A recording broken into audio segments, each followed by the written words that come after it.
Espero que se sientan muy bien en esta semana de aislamiento y cuarentena.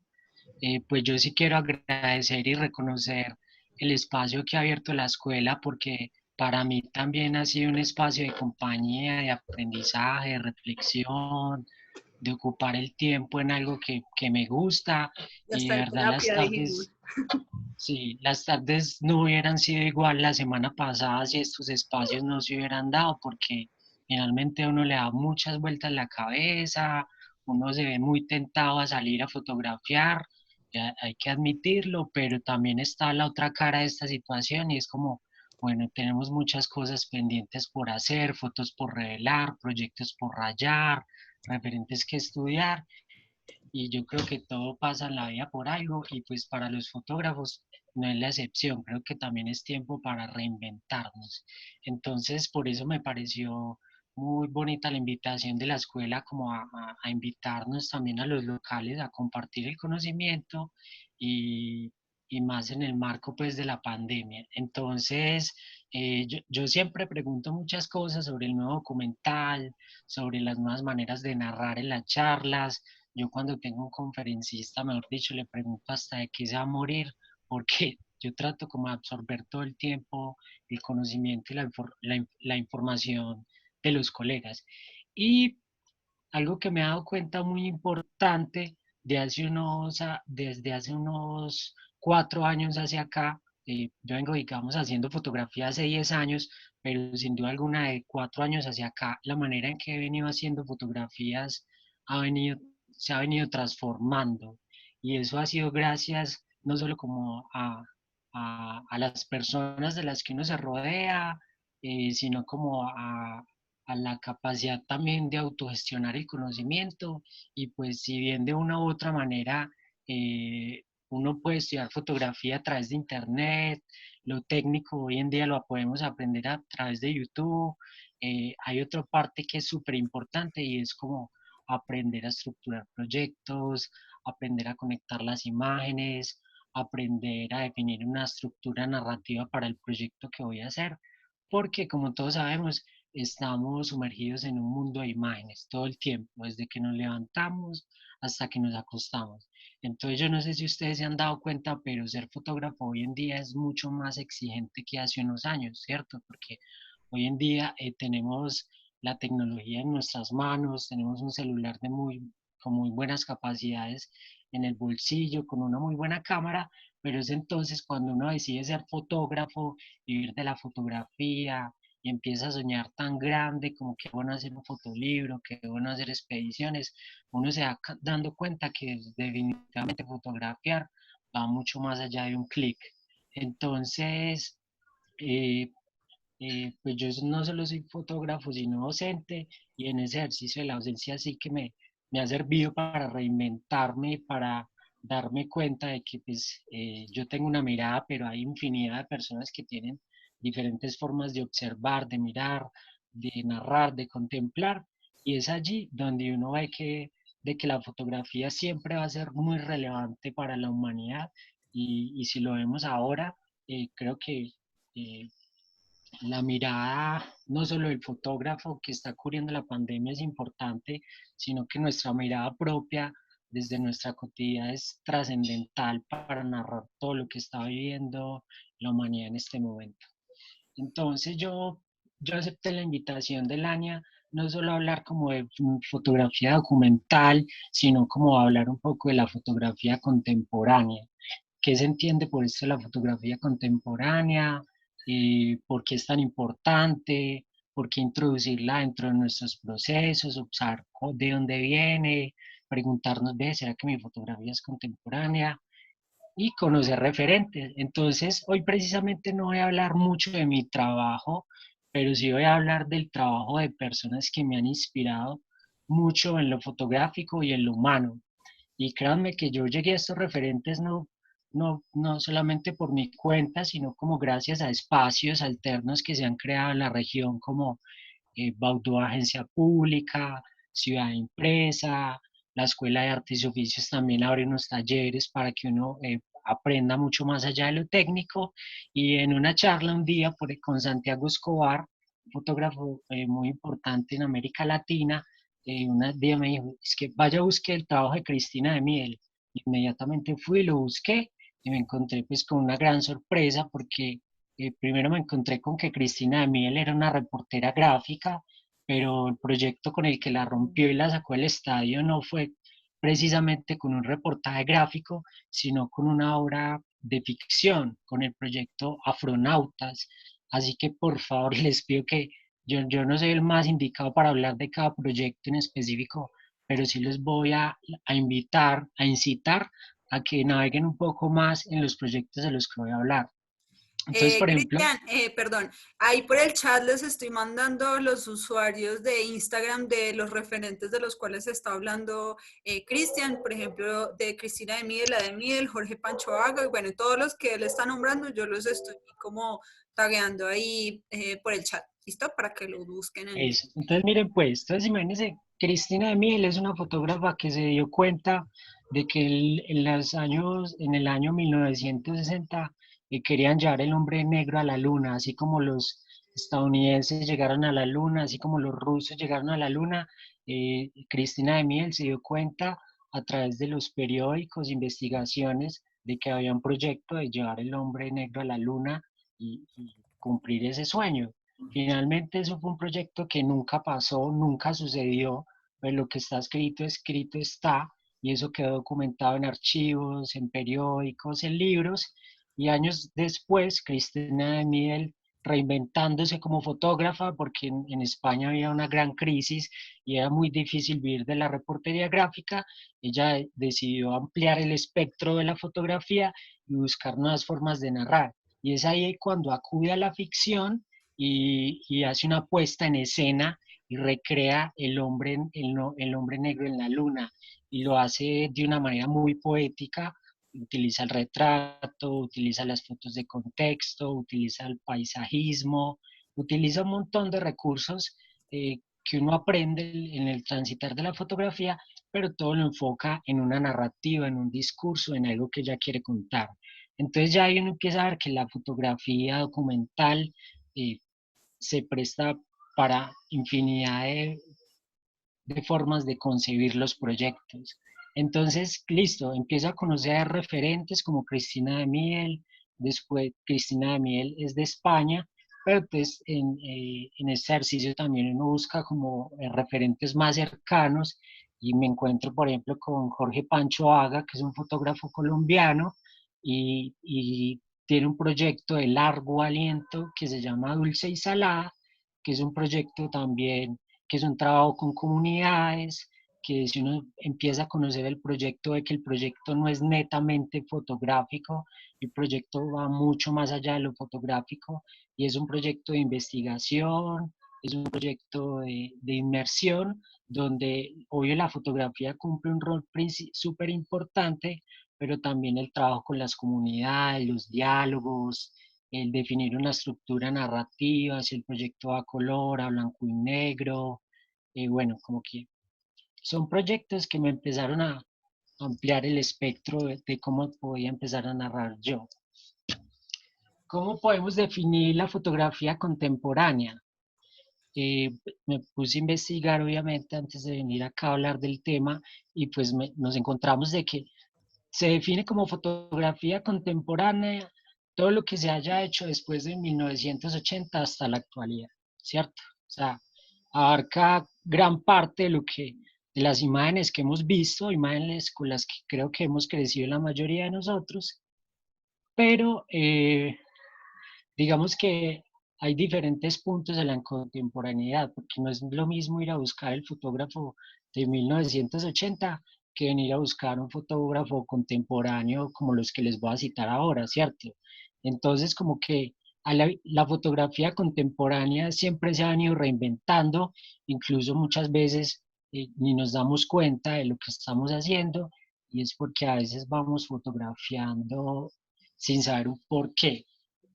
Entonces, entonces dice, entre 1839 y 1920, la fotografía antigua, entre 1920 y 1980, fotografía moderna.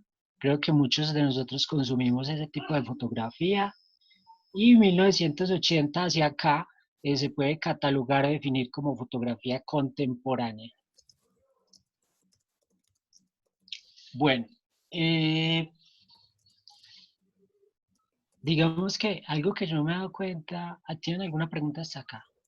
No, hasta el momento Algo está de lo bien. que yo me, algo de lo que yo me he venido dando cuenta es que definitivamente como que en Colombia la fotografía estamos acá, pero en México están un poquito más avanzados. Si uno mira España, hay fotógrafos que ya han estado en Magnum, en agencias súper reconocidas, entonces uno empieza a ver que la educación es muy importante y la fotografía, la educación es supremamente relevante y el hecho de que por ejemplo, en Colombia no hayan instituciones súper fuertes en fotografía o que se hayan venido dando en los últimos tiempos, eso nos permite como también irnos consolidando, irnos reinventándonos. Y por ejemplo, los alemanes fueron los primeros que se destacan mucho porque en el campo del arte pues van a una velocidad mucho más acelerada. Entonces, por ejemplo, los primeras dos de los primeros fotógrafos que empezaron a incursionar en la fotografía contemporánea o empezar a ver la fotografía eh, un poco más acercada como al arte conceptual fueron esta pareja, ¿cierto? Bernard y Hila Becher. Fue una pareja de alemanes que empezaron no a fotografiar a la loca ni a fotografiar el instante decisivo, sino que empezaron a estructurar proyectos, ¿cierto? Y uno de los primeros proyectos que empezaron a estructurar fue una serie fotográfica de estructuras que tenían que ver con los primeros acercamientos a la revolución industrial, ¿cierto? Entonces aquí vemos, perdón, edificios industriales, ¿cierto? Un poco como todo lo que tenía que ver con la industrialización, ¿cierto? Entonces, una opción que ellos vieron fue como crear un proyecto y en ese proyecto la manera en cómo iban a retratar esas estructuras, que sin duda alguna de esas estructuras me imagino que eran súper, eh, rompían con el paisaje en esa época porque era como que eh, y empezaba el tema de la industrialización, de las grandes estructuras. Entonces, ellos lo que hicieron fue, vamos a hacer un proyecto, vamos a fotografiar estas estructuras, pero vamos a generar una estructura narrativa para todo esto que vamos a fotografiar. Entonces, miren que todos los encuadres son los mismos, lo que cambia es la locación, el elemento que van a fotografiar y definen una tipología para el proyecto. Entonces, por ejemplo, yo hasta hace poquito me enseñaron a estructurar una tipología para el proyecto que voy a desarrollar. Y miren que esto no es algo nuevo, esto es algo que ya se ha venido haciendo, pero que muchas veces las personas no son conscientes como de estructurar los proyectos desde cero o como preguntarse el por qué, el para qué, el cómo la voy a hacer, el si voy a usar dípticos, trípticos, el si voy a narrar a blanco y negro o a color. Creo que todas esas preguntas uno se las debe empezar a ponerlas sobre la mesa antes de empezar a hacer el proyecto. Entonces, aquí habla de las tipologías. Entonces, miren lo que dice. El carácter tipológico el carácter tipológico es de la máxima importancia en la obra de estos fotógrafos alemanes.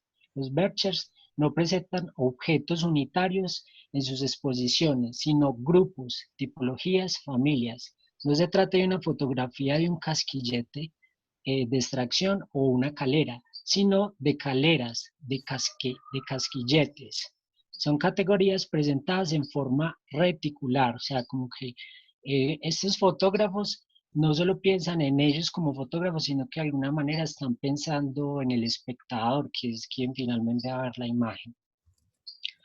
Puestas de este modo, dichas tipologías son al mismo tiempo una reflexión de la unidad y la diversidad. Desde un punto de vista epistemológico, son un ejercicio que también pone de manifiesto nuestra capacidad de inteligencia para encontrar coincidencias y divergencias. Entonces, por ejemplo, algo que yo me he encontrado es que trabajar en serie es un gran recurso narrativo y muchos de los trabajos que les voy a mostrar a continuación narran en serie y tienen una tipología. Y eso hace que el proyecto tenga una estructura y que en el momento del fotógrafo compartir su trabajo, como que el espectador empiece a sentir como, uy, este fotógrafo tiene un lenguaje, este fotógrafo tiene una línea narrativa, pero esa línea narrativa se las dan unos componentes, que es la composición en la narración y el color en la narración. Ahora por el chat les voy a compartir dos videos de YouTube súper interesantes sobre el color en la narración y la composición en la narración. Y estoy seguro que después de que vean esos videos, no van a ver una película igual, ¿cierto? Como que todos se lo van a cuestionar. ¿Por qué ese personaje lleva una chaqueta verde? ¿Por qué ese personaje lleva una chaqueta roja? O sea, todo está en función de comunicar. Entonces, como que ya uno se empieza a dar cuenta que en esto de la fotografía contemporánea, muchas cosas, uno como fotógrafo, muchas veces obedece a un capricho estético, como por ejemplo me pasa a mí con el blanco y negro, es cierto, yo siento un romanticismo por el blanco y negro, pero yo no puedo ser ajeno a lo que estoy queriendo comunicar. Si de verdad el blanco y negro me está sirviendo para lo que yo estoy queriendo comunicar. Entonces digamos que dentro de todo este tema de la fotografía contemporánea, eh, la mayoría de decisiones técnicas y artísticas deberían estar bien conceptualizadas o tener unos argumentos sólidos para precisamente para que el proyecto no se derrumbe. Entonces aquí les muestro más fotos de esta pareja de alemanes que pues hace muchos años yo sentía que según lo que veo ya iban a un nivel súper avanzado, ya estaban muy volados como dirían por ahí, un poco explorando la subjetividad, ¿cierto? Y bueno, entonces hasta aquí llego con los ejemplos contemporáneos de ya hace unos años. Pero en sí me parece pertinente, finalmente estamos en el presente y quiero hablar de fotografía contemporánea, de parceros, de amigos, de colegas, de gente que sinceramente me ha inspirado. Entonces, para no hablar más de eso, quiero hablar puntualmente del trabajo de David Sánchez. No sé si David se conectó. Yo invité a todas las personas de las que iba a hablar hoy precisamente por si quieren aportar algo a la charla. Entonces, por ejemplo, en Manizales hay un estudiante de quinto semestre de trabajo social y él es un gomoso de la fotografía y es un Sí, sí, fotógrafo. sí. Es un creador. Claro, lo invocaron. De Eso, sexto, de sexto. eso. Entonces, yo, pues, por ejemplo, muchas veces uno como fotógrafo, uno se empieza le dan bloqueos, le dan crisis creativas, yo les llamo crisis fotográficas. Y es muy bueno cuando uno ve el trabajo de alguien y se reinventa, como, uy, bueno, sí se puede. O sea, Manizales yo ya la he recorrido muchas veces, pero a veces uno no encuentra incluso qué fotografiar. Pero, por ejemplo, cuando yo conocí el trabajo de David me inspiré porque yo vi como que muchas veces uno se queda en una zona de confort o se queda como, no sé, esperando cambiar de lente para que las fotos le cambien, cuando es uno el que tiene que reinventarse las formas en cómo hace fotografía. Entonces, quiero citar el trabajo de David Sánchez porque es un trabajo que tiene mucha fuerza, tiene mucha potencia visual. Yo creo que eso se debe a varias cosas. Una es que él no es netamente fotógrafo, él estudia las humanidades. Y hay otro valor importante y es que ahí consume mucha fotografía y tiene referentes muy buenos, eh, pero muy buenos son muy buenos, como fotógrafos de Magnum y grandes agencias. Entonces miren que finalmente todo lo que uno consuma, como decían estos días, creo que Gina, eh, va a marcar un precedente en las imágenes que uno hace, los poemas que uno lea, las revistas, las películas van a confluir a la hora en que hagamos fotos. Entonces el trabajo de David Sánchez entre Eneas y Bunqueros, es uno de los proyectos, pero el otro se llama Porte Legal de Caras, ¿cierto, David? Sí, sí. ¿Qué es eso? Entonces, no sé, David, si quiere hacer una pequeña intervención sobre qué es el proyecto Porte Legal de Caras y, y cómo lo ve usted desde lo contemporáneo. Listo. Pues buenas tardes a todos, ¿cierto? Fui Hola. como de los últimos en entrar. Eh, pues ya vamos a, como de la manera más tradicional, pues mi nombre es Carlos David, ¿cierto? Ahí lo que está en la pantalla es un proyecto que se llama Porte Legal de Caras, como lo dice Cristian. Es un proyecto también de largo aliento, lleva como unos 3 años alrededor, es todo analógico y pues se utilizó el recurso del blanco y negro, ¿cierto? Es un proyecto que en sus bases está como muy atravesado por toda la parte de las ciencias sociales, ¿cierto? De los métodos de investigación. Ahí muy bien lo dice Cristian, ¿cierto? Métodos como la investigación, la acción y la participación, métodos antropológicos, los cuales pues brindan como unas estrategias y unas rutas que encausan el proyecto y lo ayudan a uno a como a trazar ciertas, bueno, pasar ciertas fronteras a la hora de hacer fotografía. Eh, el proyecto, pues, no es este proyecto en sí mismo, ¿cierto? No es solo fotos, también, pues, como por toda la parte artística, porque, pues, no solo soy estudiante de trabajo social, sino de artes plásticas, que pues, entro ahora. Y, pues, esto a la par tiene proyectos, un proyecto como es la libreta, un libro cine, que se llama, aquí les voy a mostrar, qué es esto, ¿cierto? Digamos que los que conocen el proyecto hace tiempo saben que yo le estoy camellando a esto hace mucho rato. Y eso, relacionándolo un poco con la fotografía contemporánea, viene siendo la libertad que da la misma, ¿cierto? La fotografía contemporánea, si bien mis referentes son más como desde los 80 hacia adelante, eh, con una fotografía muy de inmersión, fotografía como lifestyle, fotografía de calle y instante decisivo, ¿cierto? Como que todo eso se compila en ese proyecto. El proyecto está enfocado en la escena punk de Manizales. Obviamente no toda, porque es bastante grande, sino cierta fracción de la escena. Eh, Ahí en el proyecto se ve o resalta lo que son las series de retratos, ¿cierto? La Pero tipología de obviamente, retratos.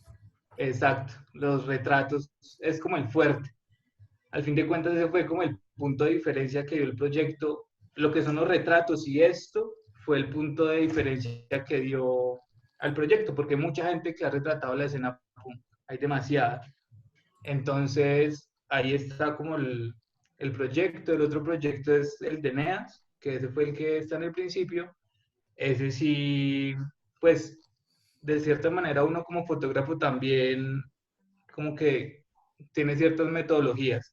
La metodología en parte fue la misma al acercarme a las NEAS, ¿cierto? Y al momento de retratarlas es muy similar porque también son retratos de cerca, pero bueno, ya no son de frente, sino como una postura más de exaltación del sujeto, ¿cierto? Como hace el mentón, yo me agacho, como que es una dinámica distinta, pero igual tiene sus puntos de encuentro bastante fuertes. Esos son los dos proyectos, ¿cierto? Y en Porte Ilegal de Caras, pues hace una experimentación constante, porque pues he jugado con texturas, con, con qué más, con texturas, con formas de impresión o también, digamos, toda la parte corporal mía. Fue un cambio total, ¿cierto? Porque, digamos, uno cuando va a documentar, digamos en este caso que son como tribus urbanas, yo cambié totalmente, digamos, mi parte personal, por eso digo que esos proyectos son personales, porque pues yo no fui el mismo al empezar y más ahora que le estoy terminando, ¿cierto? Yo entré a este parche sin ser punk, sin conocer absolutamente nada.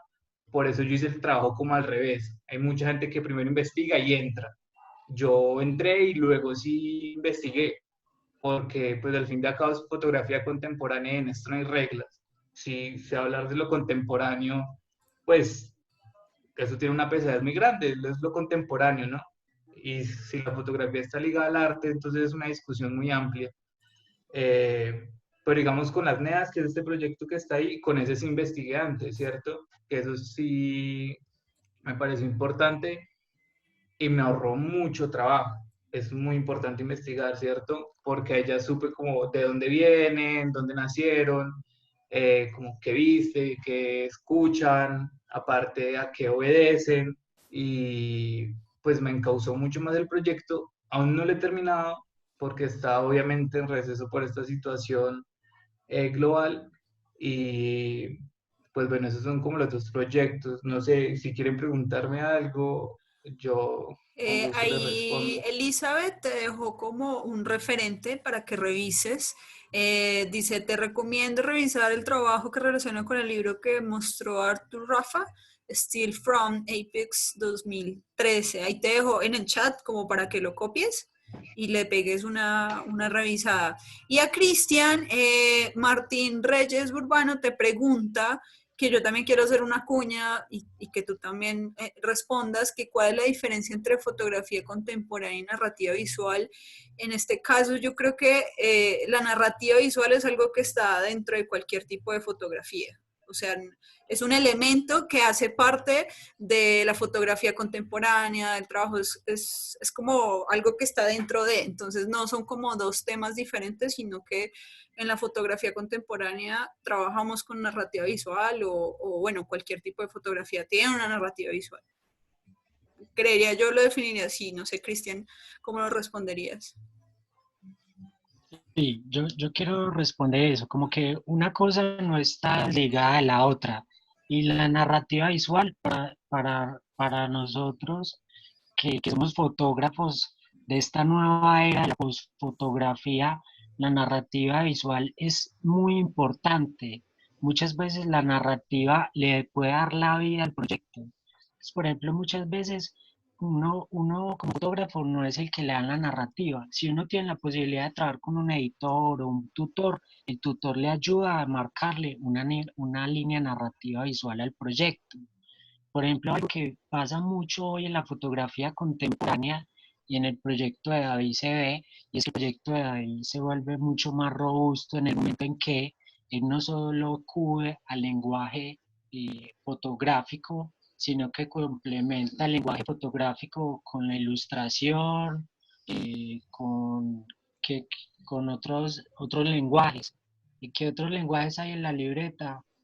Ilustración, eh, hay poemas o intervenciones de otros artistas.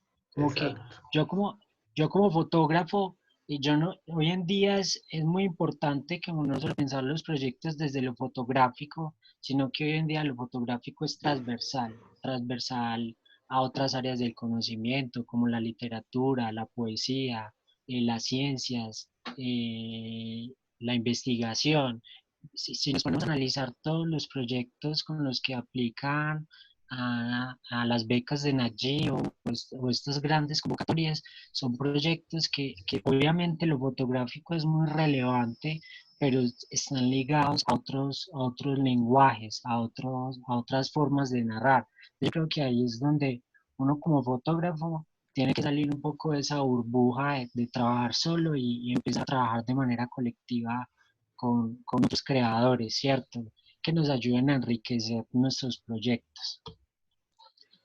Entonces, Bueno, alguien hace una pregunta para David y yo le hice una propuesta ahí porque creo que hay mucho para profundizar en el tema o el trabajo que está en desarrollo de David. Te pregunta que cómo hablaste con las NEAs y si tenías una amistad con ellos para que acepten dejarse a tomar las fotos. Y la cuña es, ¿por qué no te gustaría dar una charla más bien para desarrollar todo, para hablarnos bien de tu proyecto, que sería interesante? Ahí me responderás luego, pero que conste que quedó grabado y quedó el testigo. Claro. Y él me dice No, que sí, no. de una, de una, Bueno, de una. bueno, Igual listo. ahorita hablamos. Listo, pero Eh, respóndele a Pablo ahí como para no sacarlo por la tangente. eh, muy importante es el tacto. Eh, si bien yo los tenía vistos hace mucho rato, es cierto, porque pues como fotógrafo y como artista se podría decir, tengo unas inclinaciones estéticas muy marcadas y entre ellas está, digamos, como con toda esta cultura muy emergente que viene siendo como las NEAs. Eh, yo creo que tuve mucha suerte, la verdad. Fue más que todo como suerte y obviamente, pues la suerte como que creo que no existe, fue más como una persistencia muy constante. Un día salí y los vi pasar por la avenida y los paré, o sea, paré a uno. Y estuve como muy de buenas porque paré como a uno que era como el cabecilla y que se hablaba como con todos. Y eso es algo que yo vine a saber ahorita, ¿cierto? Y eso lo dice también Bruce Davidson, porque él supo a quiénes tenía que hablar, ¿cierto? Antes de tomar las fotos. Porque sí o sí la jerarquización en los grupos sociales va a existir siempre, ¿cierto? Eso es real. Van a existir los líderes, los roles asignados. Entonces justo choqué con ese y yo le dije como, parce, me deja tomar unas fotos ahí sobre la avenida. Obviamente yo no estaba buscando ese tipo de fotos, me posaron, listo, ¿cierto? Pero como ellos querían y donde ellos querían. Entonces, como que bien, pero es un punto de entrada muy fuerte. Le dije, parce, deme su número, yo hago fotos, si quiere les hago unas fotos con sus ciclas, con su ropa, y los chinos, pues muy animados, porque de cierta manera esa subcultura está muy ligada a toda la parte del esnovismo. Nosotros como que ellos se Del preocupan por su pinta, de... estética, se preocupan por cómo se peinan, qué se ponen, qué no se ponen, lo que escuchan, con quién se relacionan. Entonces, como yo ya había investigado un poco, sabía que esa cultura era así, ¿cierto? Entonces, listo, ahí fue, les tomé el número y comenzar a hablar con ellos mucho con él, con Carlos se llama, hablar mucho por WhatsApp. Y un día el chino me dijo como, parce, necesito una camiseta, todo eso. Y yo, no, hágale, yo se la regalo. Entonces, eso también fue otro punto. Yo no seguía haciéndoles fotos, sino que estaba era detrás de otra cosa. Tal, les regalé la camiseta, nos vimos ese día y quedamos que dentro de 8 días él iba a reunir todos sus amigos para que yo les tomara fotos con las ciclas. Y listo, ese fue como la primera vez y el primer contacto así muy fuerte con un grupo focal. A fin de cuentas es eso. Me reuní con ellos y Carlos me presentó un montón de pelados, o sea, muchos, ya fueron como 30, 35 que nos reunimos. Bien, les tomé fotos en las ciclas y yo trabajo pues con dos cámaras, ¿cierto? Yo trabajo digital y análogo, pero ahí me tengo que darle muy duro a la digital. Les comencé a tomar puras fotos en digital primero como para ganarme la confianza de cierta manera, ¿cierto? Como horizontalizar mucho la relación. Les hice fotos a las ciclas, como ellos me decían, o sea, yo estaba era como a merced de lo que ellos querían. Listo. Eh, pero ya para el próximo encuentro, que yo como que hablaba mucho y les decía, bueno, ¿cuándo se van a reunir, a parchar? Y yo me parchaba con ellos. El segundo encuentro hice lo mismo, pero ya me llevé como la cámara, que es esta, ¿cierto? Es una cámara analógica. Entonces, les tomaba las fotos que ellos querían y a la par yo tomaba lo que yo iba buscando, que era la cara de ellos y su estética, toda su ropa y su parte performativa. Entonces era eso, ¿cierto? Fueron como un mes y medio. Obviamente el contacto ahí está, sigo hablando con ellos y digamos que fue un proceso largo, ¿cierto? Como que lo último que se hizo fueron las fotos que yo quería. Yo creo que yo de esos pelados les hice más de 1000 fotos, porque pongan 30 pelados, a cada uno les tomaba 5 fotos y les daba mi número de WhatsApp para que me escribieran. Entonces está claro, los chinos me escribían y yo pasé todas las fotos y yo era, parce, que dentro de 8 días. gané la confianza de bastante y ahí fue cuando, como en 2 encuentros, pude hacer como parte del 50% del proyecto que tengo ahorita, que son los retratos de los rostros. Igual con los punks fue algo muy similar también. También fue como de sumergirse totalmente, sino que es muy difícil romper, digamos, esas barreras de ser como fotógrafo, a que ya lo reconozcan uno como parte de algo, ¿cierto? Como parte de ellos. Es difícil, es un proceso de tiempo, de tacto y seguramente, digamos, uno llevando un buen diálogo va a llegar a ese punto.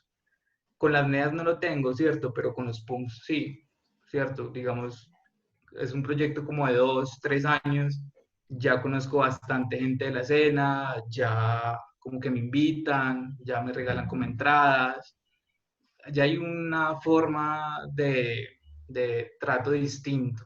Pero es obvio, o sea, uno como ser humano va creando vínculos y se refleja, digamos, en el acercamiento que uno ya ve en las fotos. No es lo mismo las fotos del principio que las fotos de ahora. Ahora ya estoy totalmente cerca, ¿cierto?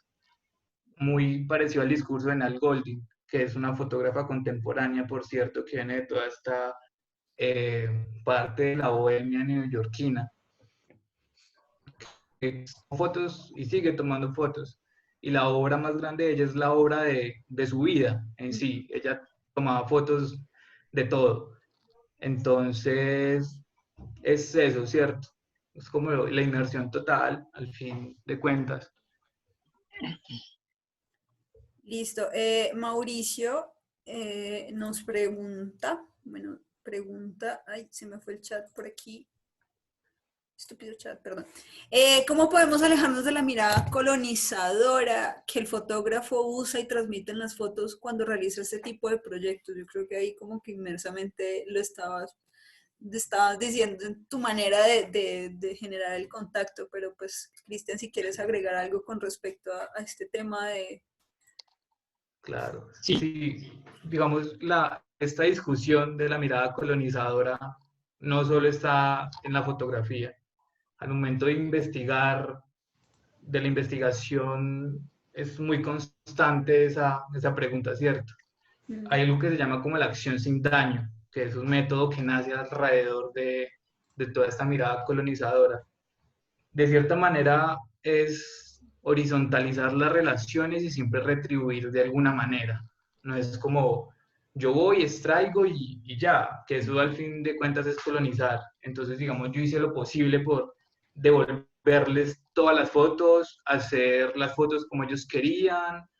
De cierta manera, digamos, con los punks hay algo que quiero hacer y es volver esto un fanzine que yo pueda coger e imprimir y dárselo a cuanta gente de la escena pueda, ¿cierto? Tenga parte de su fanzine o a veces hago algo y es llevarme fotos impresas, ¿cierto? Y las regalo, como parte, usted me posó la otra vez, tenga la foto, o, ¿cierto? Algo más como muy de camaradas, o tenga cerveza, ¿cierto? Porque, pues digamos, con los punks es otra cosa distinta, pero con las neas es eso, como esa acción sin daño. Hacer, retribuirles con fotos, al fin de cuentas, y si en algún momento llego a imprimir algo, pues al primero que le voy a regalar las cosas son a ellos, y si llego a exponerlos, invito a ellos. Es como toda esa parte, ¿cierto? Digamos, con esos proyectos que lo recuerdo mucho, todas las hojas son del viento, ¿cierto? Digamos, esa metodología de las postales me pareció muy acertada. De Bueno, cierta manera, para las personas que no son colombianas, porque nos acompañan personas de diferentes lugares, preguntan algo que yo creo que tú te preguntaste para empezarlo a hacer y es ¿qué son las NEAs? Y, y estas son las últimas preguntas porque la idea es que luego tengamos una charla completa con David o si no me lo dejan sin tema y bueno. O si quieres lo cambiamos. Bueno, no, mentiras, pero sí responde como esto, de qué son las NEAs para alguien que vive en Argentina, por ejemplo. ¿Cómo le explicarías eso? la NEA es como el cholo o como No, el pues, de la barra, algo así, ¿cómo le dicen al? Sí, como Siempre está asociada a los alguien NEAs con el gusto del fútbol, como en del las... fútbol, demasiado. Siempre, ok. Fútbol, las ciclas, de cierta manera como la narcocultura, Underground. como mm, en parte. Ah, Pero pues el underground, eso también es una discusión muy amplia, pero sí es algo que están haciendo, que también es muy contemporáneo, porque la NEA de que viene, ¿cierto? Viene de seguramente de Medellín, está muy asociado con el sicariato. y Es la un, cultura popular de los barrios. exacto, la cultura popular, digamos, la apropiación de, de ciertas conductas que están permeándolo constantemente. Digamos, algo que se ve mucho en la NEA es que hay como una exaltación hacia Pablo Escobar, digamos, ¿cierto? Eso se ve. Todos los pelados como que a sus hijos le calca, tienen sus camisetas, Y el lenguaje motivados. también como que lo expresan de cierta manera, pero en Argentina, ya como acercándonos a la pregunta, es eso, como el cholo, el cani, creo que le dicen allá también, en Argentina, no estoy seguro si es allá, no sé si es en España. Pero sí es como el cholo, el chico de barrio, muy asociado a la delincuencia, a las barras, por eso digamos como que ahí también nace el fuerte del proyecto, porque pues hay muchas cosas para documentar y el secreto está como en documentar las cosas que aún no se hayan documentado. Y eso fue como, pues hay como otra gente que lo está haciendo acá en Colombia, pero lo está haciendo totalmente diferente y con otras técnicas. Por ejemplo, Claro, cada digamos en uno el tiene cine su se ven, forma de narrar. exacto, digamos está en el cine como La Fortaleza, que es un documental película, está también, digamos, Todos son los nadie, está como El Edén, que es otra película que juega como con esta estética muy nea, y aparte se está volviendo en Colombia algo como de moda, ¿cierto? Ahorita con que la gente se hace su raya en la ceja, se hace el piercing en ¿Verdad? la ceja, como también hay una apropiación y una colonización de esa cultura, así como lo hizo Gran Bretaña con el punk en algún tiempo de comercializarlo y pasarlo a las pasarelas, también está pasando con las NEA, sino que pues es como muy emergente. Pero sí, la NEA está asociada es con eso, ¿cierto? Como con el peligro, con la delincuencia, con el fútbol, con las ciclas, con, de cierta manera, un pensamiento muy punk también, porque es como muy vive rápido y muere joven, ¿cierto? Entonces, aunque en conversaciones me he dado cuenta que tenían amigos que se le habían muerto estrellados contra camiones. Eh, Mira, Lua dice que en Argentina se les dice villero, pero es bastante despectivo. Entonces, los NEAs saben que se les llaman NEAs, pues como que ellos, es como NEAs, sí, ¿cierto? Sí, obvio. Aunque no es Eh, despectivo, es como ya está aceptado. Ellos mismos se exacto, dicen igual. neas. Ok, ok. Bueno, esperen Sí, pronto más de la charla. Mentira, Sí, si sí, quieres poner más. No, mentira. no, no, sí, sí, pues igual ahora que acabemos, hablamos, Lani, cuadramos, ¿verdad? Una charla. sí, Listo. no. Sí, Que- Como espérenla. muchas, Para profundizar muchas, más en los temas, el trabajo sí. muchas de... gracias, David. Como muy afortunados tenerlo acá en medio de la charla, porque quién mejor que usted para hablar de su proyecto. Entonces nos deja súper motivados para escuchar más del proyecto, por Sí, David supuesto. pronto va a dar una charla y la están Eh, pidiendo ya por súper, interno, sí, entonces súper estén recomendado. pendientes. No, Entonces, gracias a usted, Cristian. Gracias todo bien. por tener en cuenta y ser de cierta manera referente y alimentarle su trabajo. Para eso Claro, estamos, no. ¿no? La fotografía Sí, no solo todo bien. reinvenciones, Sí. support también. Entonces, por ejemplo, el trabajo de David, el trabajo de Jorge Panchoaga, el trabajo de Cristina de Miel, me,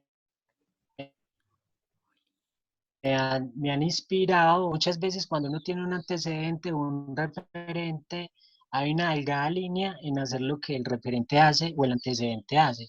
Uno lo que hace es tomar lo que más le sirva, analizar cómo puedo implementar mi propia metodología para narrar lo que quiero contar, ¿cierto? Entonces, muy bien lo dijo David, es fotografía contemporánea, no estamos atados como a una misma receta, cada quien elabora su propia receta para elaborar sus proyectos. Entonces, por ejemplo, aquí tengo otro proyecto de Nicolás Janowski, un fotógrafo de Argentina que hizo un proyecto supremamente poderoso sobre el fin del mundo y también tiene una lectura muy poética, donde sin duda alguna son imágenes que transgreden los códigos fotográficos que hemos venido viendo durante tanto tiempo. Entonces, aquí les dejo la página web. Este es un proyecto que también va Más mucho media. más allá de lo que es Ujú. un proyecto transmedia que tiene sonido, tiene video, tiene fotografía, tiene mapas. Entonces es ahí donde les quiero hablar de la narrativa principal y la narrativa secundaria, que son elementos sumamente importantes para aprender a estructurar proyectos y más si son proyectos contemporáneos. Entonces, por ejemplo, algo que yo aprendí de este fotógrafo es que uno como fotógrafo eh, debe aprender a desarrollar proyectos que tengan varias narrativas. La narrativa principal, ¿cuál es? Obviamente, las fotografías, es el cuerpo del trabajo, es lo que más nos motiva a crear y las fotografías son sumamente importantes. Pero la narrativa secundaria está relacionada con los mapas, con las frases, con los textos, con las estadísticas, si bien es un proyecto que tenga estadísticas, entonces es ahí donde el proyecto va mucho más allá de lo visual y empieza a coger un trasfondo o empieza a tener unos diálogos, entonces ya la fotografía dialoga con el mapa, la fotografía dialoga muchas veces con el mismo espectador, entonces creo que es muy importante como ver estos antecedentes o referentes que de una u otra manera han sido eh, eh, destacados en la historia de la fotografía contemporánea o en este caso la fotografía latinoamericana. Entonces, por ejemplo, ahí vemos que hay retratos, hay fotos de contexto, pero el fotógrafo se toma la labor de hacer una puesta en escena o de pensar la fotografía desde lo micro. Entonces miren que en el trabajo de David no solo habían retratos, habían fotos de contexto y habían planos detalles que eran muy íntimos que le dejan a uno como espectador como una sensación de querer saber más del proyecto.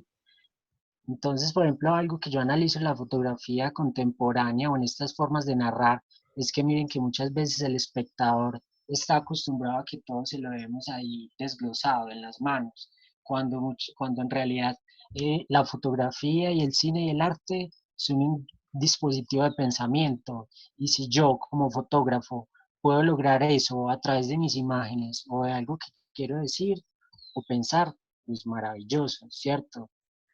Entonces, eh, sí, por eso les quería citar este proyecto de Nicolás sobre el fin del mundo.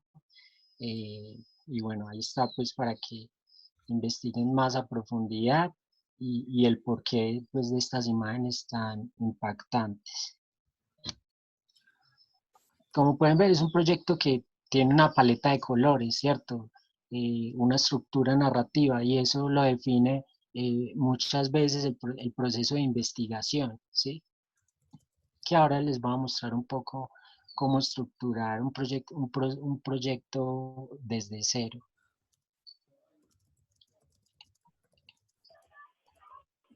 Bueno, por ejemplo, ahora Mauricio preguntaba cómo no ser, cómo evitar esa mirada colonialista, ¿cierto? Como Organizadora. eh, Ujú.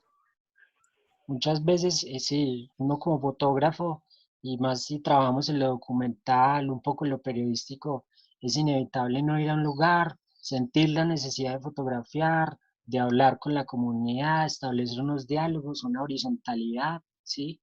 Unas relaciones muy certeras para que en el momento de fotografiar el resultado sea muy sincero. ¿Qué es lo que me he dado cuenta yo de las nuevas formas de narrar y de fotografiar? Eh, este tema de la poética, o de no ser tan literales, o de no ser tan explícitos. Por ejemplo, fotografiar menores de edad, o fotografiar personas en situaciones de vulnerabilidad.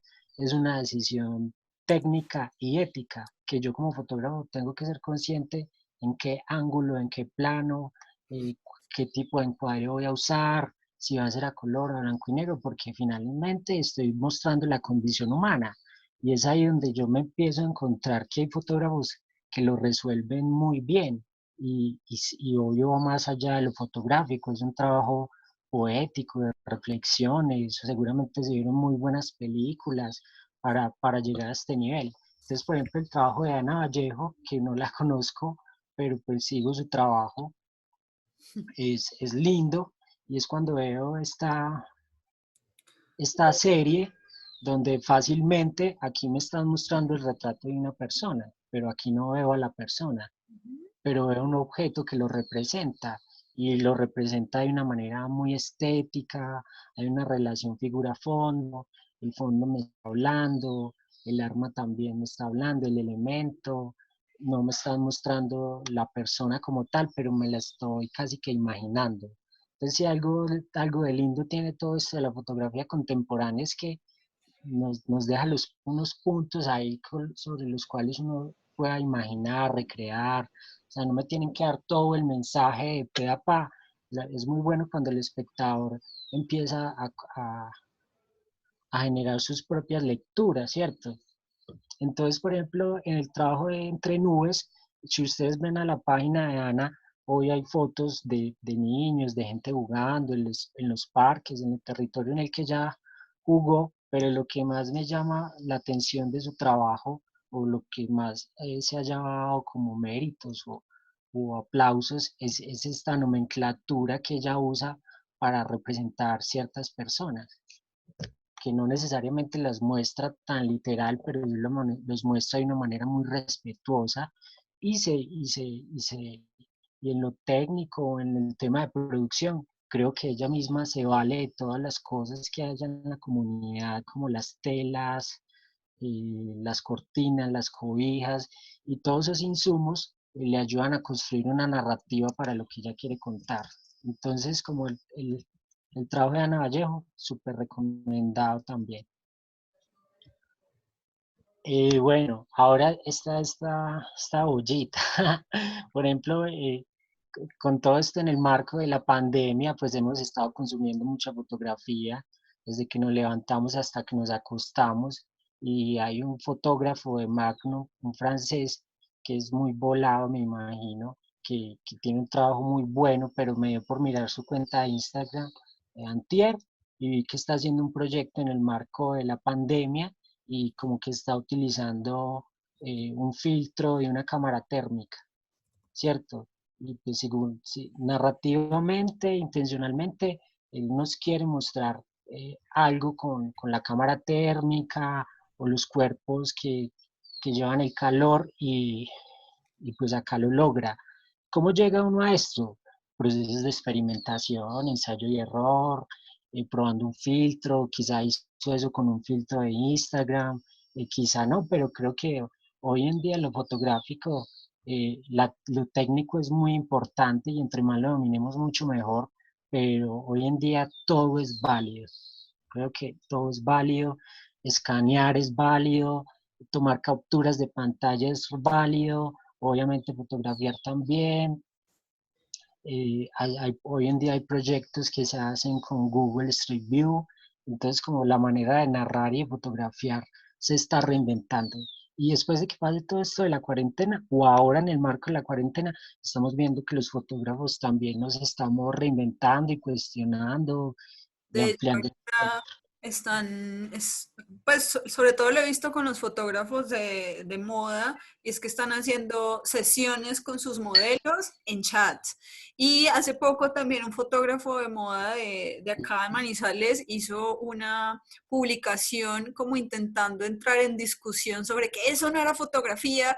Y ahí le respondía, no me perdí la discusión. Si quieren ahorita les mando el link del perfil porque es muy buena, porque realmente los que intervienen ahí son fotógrafos referentes de moda en Colombia, y muchos decían, y yo también no trabajo ese tema, pero decía, bueno, pero si yo le digo a la modelo dónde pararse, cómo posar, en qué lugar de la casa ponerse, todo, realmente la fotografía o el artefacto fotográfico es simplemente una herramienta, ¿sí?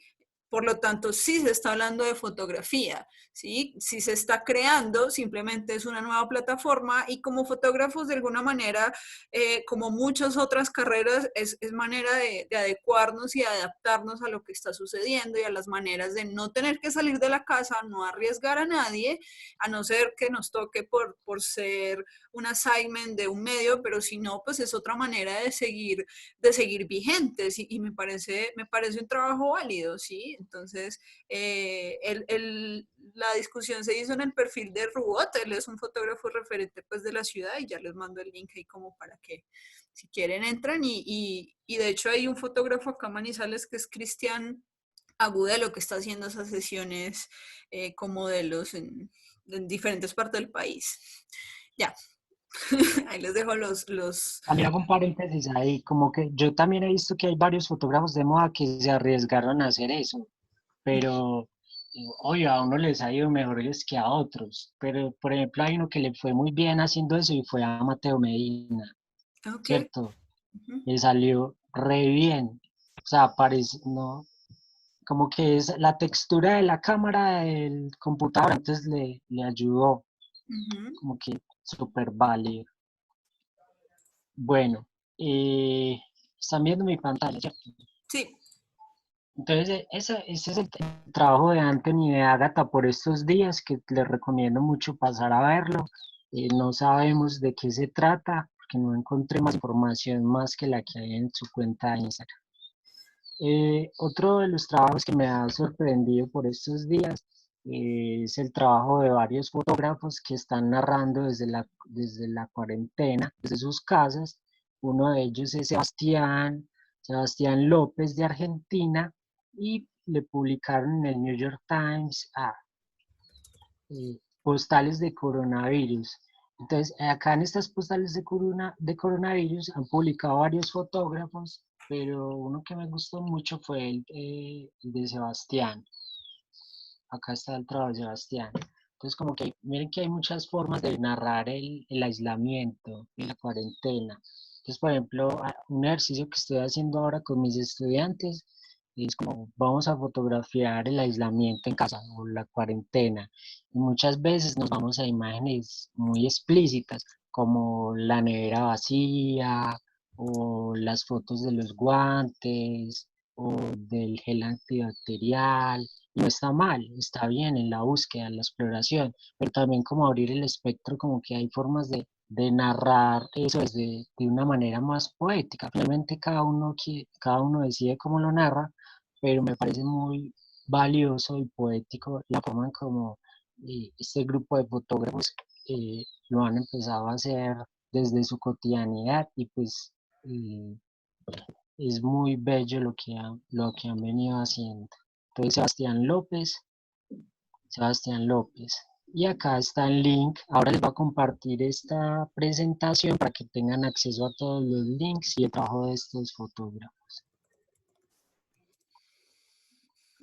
Bueno, eh, volviendo como a un ejemplo mucho más local, en estos días que estaba consumiendo tanto Instagram, vi la cuenta de Instagram de Luis David, un compañero, un colega de acá de la ciudad de Manizales, y se motivó como a ir a la memoria de archivo. La memoria de archivo tiene que ver desde las fotos que hacemos, desde que empezamos el cuento de la fotografía, hasta las fotos de los álbumes familiares, postales que nos enviaron hace unos años, quizá cuando llegaban los telegramas tengamos un telegrama por ahí guardado, una carta de una novia, y finalmente todo eso se convierte en un documento, y así como sucedió con el proyecto de Cristina de Miel, de que lo escrito está, y nosotros no solo estamos llenos de fotos en la memoria del WhatsApp del celular, sino que también tenemos por ahí seguramente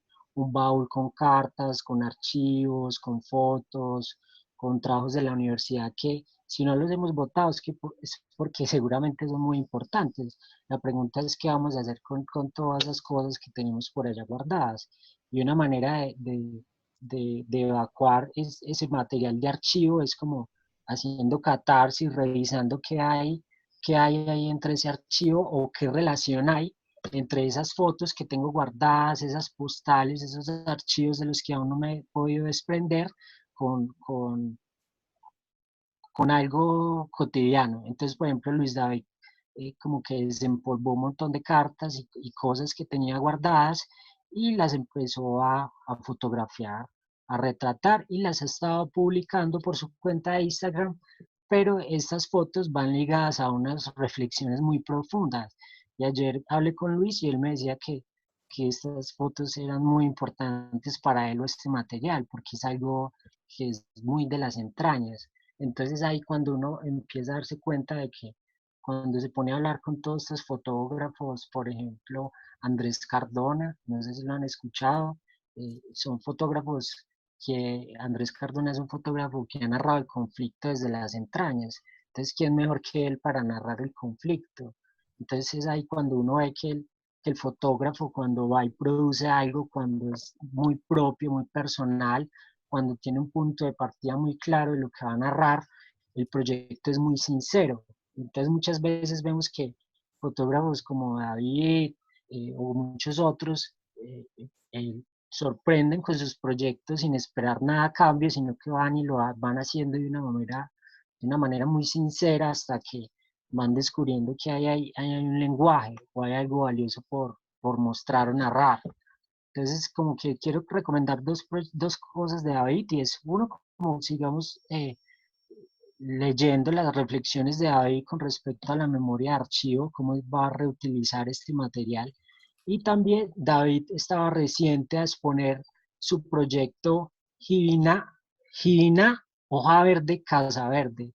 Un proyecto muy bonito sobre los saberes ancestrales, sobre la medicina natural.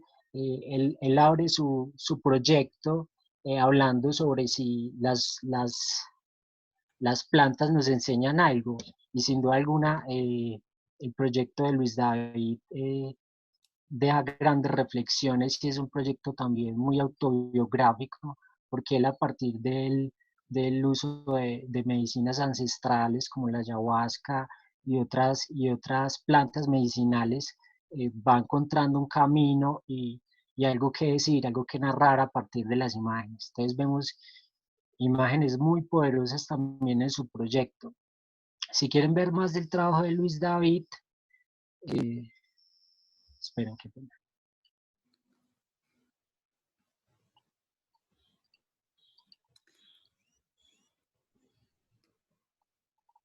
este es el Instagram de Luis David y esta era una exposición que antes de que sucediera todo lo de la pandemia se iba a exponer en la Universidad de Caldas.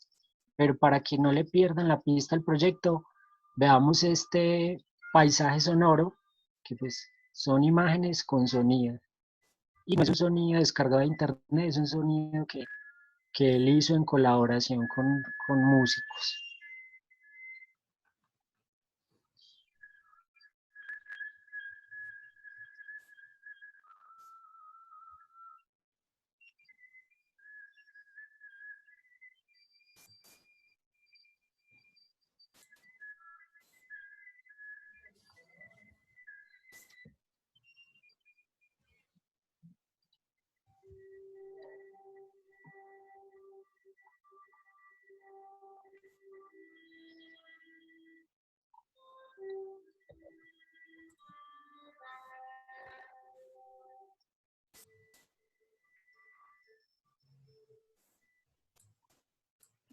Luis está.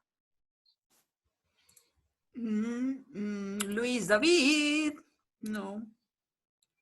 Bueno. Sí, pues la exposición sucederá cuando todo pase, está montada, simplemente se aplazó como su fecha, pero pues los que estamos en Manizales y los que puedan estar cuando pase, cuando Sí, todo pase, invitadísimos a la expo. sí, súper invitados. Bueno, ahora, ¿alguien tiene alguna pregunta? Todos No, conectados. no. Bueno, ahora como les voy a mostrar un poquito de mis proyectos o de mis fotos o cómo yo he empezado como a explorar las formas de narrar o buscar una tipología para los proyectos, o buscar una estructura narrativa funcional según el proyecto que voy a desarrollar. Entonces, buscando nuevas formas de narrar.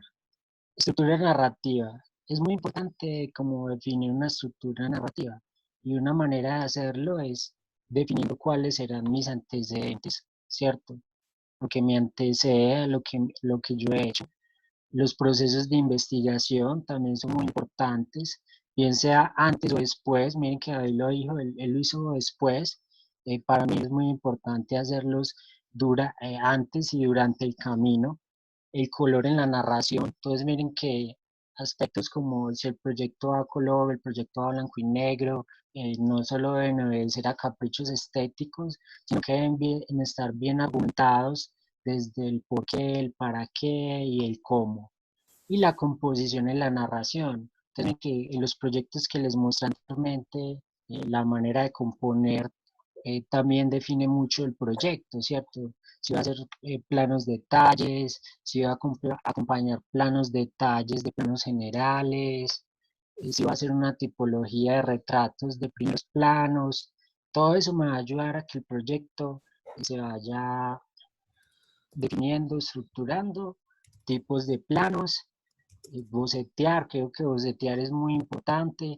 Muchos fotógrafos boceteamos en la cabeza, pero estamos boceteando y bueno. Entonces, por ejemplo, acá hay un ejemplo que me gusta hacer y es el Grita Fest. ¿Cierto? En Manizales hay un festival de rock, se hace cada año, pero el año pasado pues yo estaba en un dilema porque obviamente yo quería ir a fotografiar, si se daba la oportunidad de publicar, se publicaba, pero yo no quería ir a hacer lo mismo de todos los años, quería ir pararme allá en la tarima y hacerle fotos a los músicos allá en la tarima con las luces robóticas, el pogo, bueno, fotos de pogo, pero yo pues recientemente había visto el trabajo de David, me había podido comprar una nueva cámara, entonces al comprarse una nueva cámara también le da la oportunidad a uno de reinventarse un poco y dije, no, voy a ir al Grita Fest, pero voy a ir a buscar cosas puntuales. Voy a ir a buscar unos retratos, voy a evaluar si los hago a color o a blanco y negro, voy a experimentar, descargué tres aplicaciones y fotografiaba y por la noche llegaba a casa, editaba, procesaba y compartía incluso por las historias para ver cómo respondía la audiencia, como a ver si había una buena recepción. Y es entonces cuando empiezo como a validar, ¿cierto? Tríptico, o dípticos o trípticos, o collage, o retratos. Bueno, pues, bueno, acá solo tengo esta foto, pero les puedo mostrar más del Grita Fest. Y acá tengo otro proyecto que es reciente y es como finalmente de cuando empezó todo el tema del aislamiento y la cuarentena, me vi muy intentado a salir a fotografiar, conseguí los permisos, me acredité con medios pues para no tener problemas y pues fui a hacer fotos.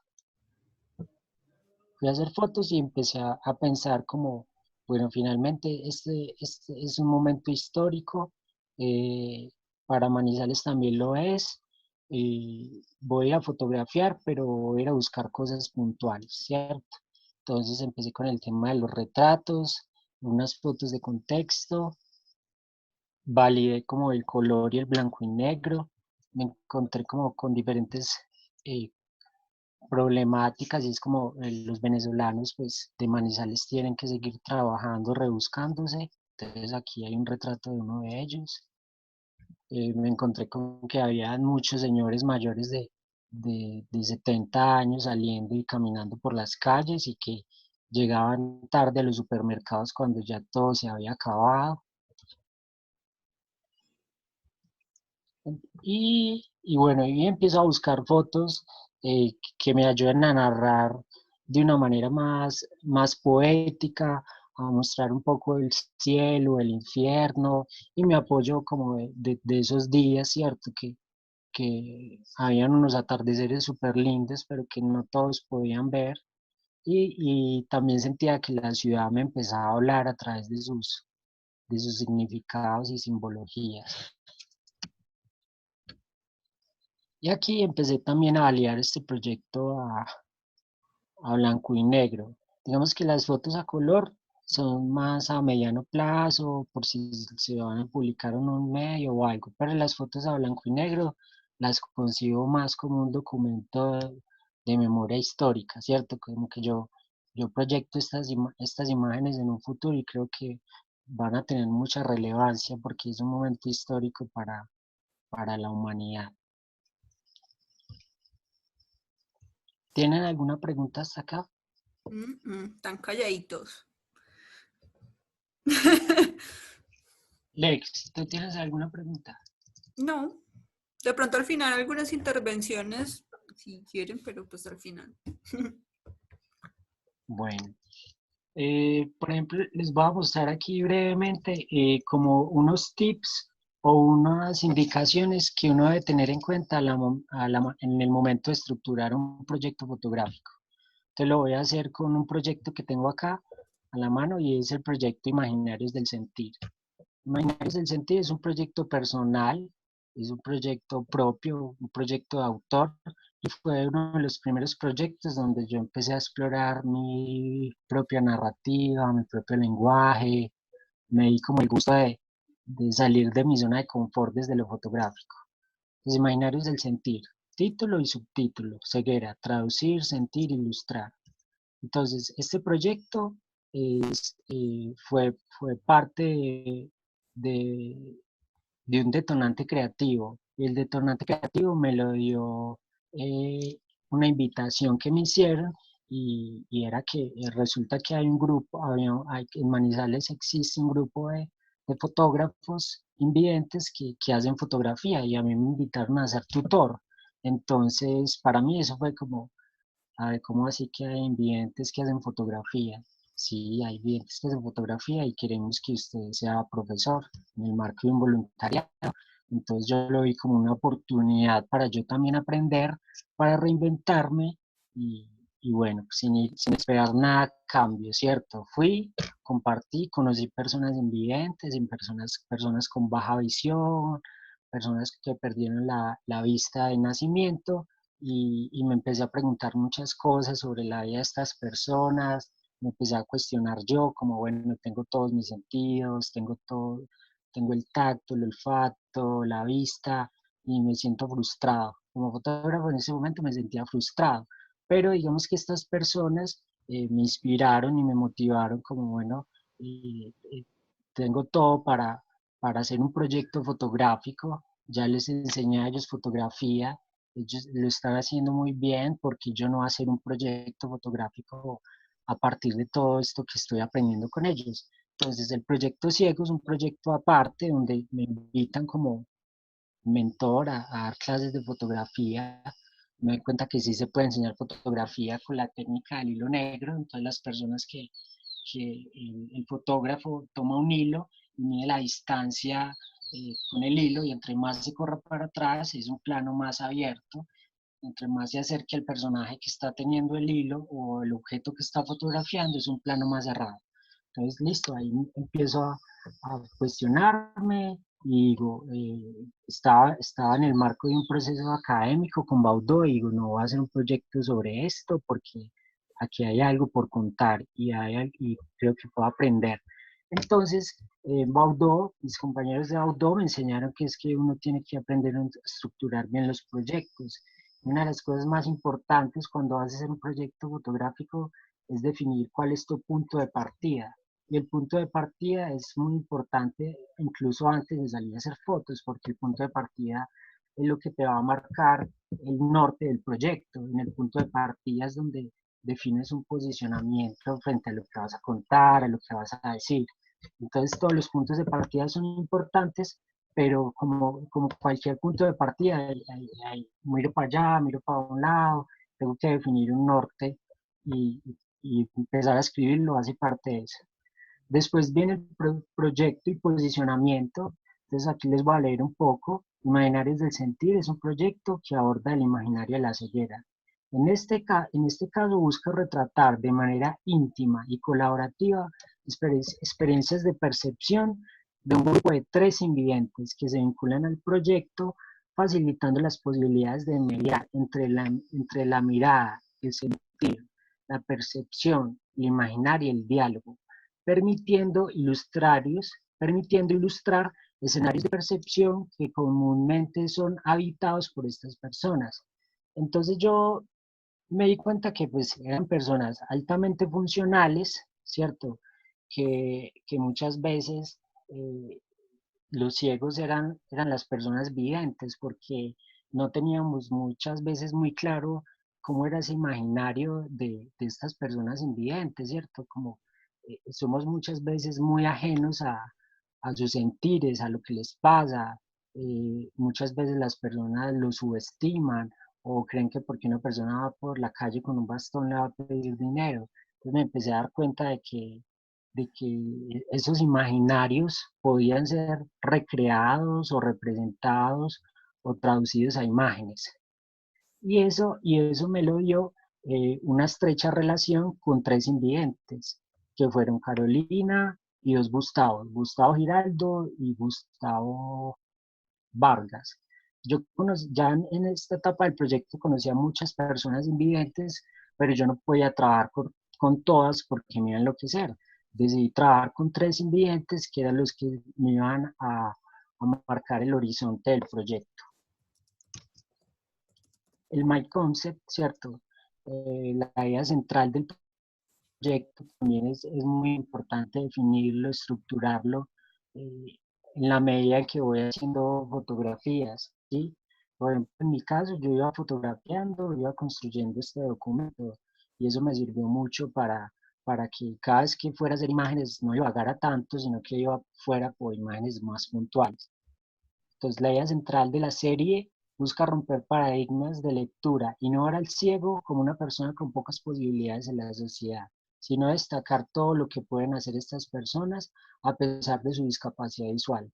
Tener la posibilidad de concertar los imaginarios de la mujer ama de casa, del artista, del abogado o del músico por medio de una serie fotográfica colaborativa permitirá guiar al espectador a realizar una reflexión con la sociedad de que estas personas son completamente funcionales.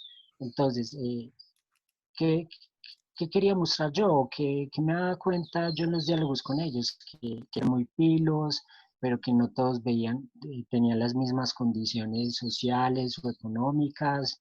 eh, Había unos que vivían en una burbuja de cristal porque la familia los sobreprotege, pero también había unos super guerreros que a pesar de que tenían una discapacidad visual, desarrollaban aún más otros de sus sentidos y eso sí que me llamó la atención. Entonces yo ya empecé a cambiar la mirada y no, ay no, qué pesar, no, qué ciego, no, cuál que pesar. Son personas altamente funcionales, pero creo que para que eso se ponga en evidencia debe ser un trabajo conjunto y eso empieza incluso desde el hogar, desde la familia. Hay dos preguntas por aquí que te hacen.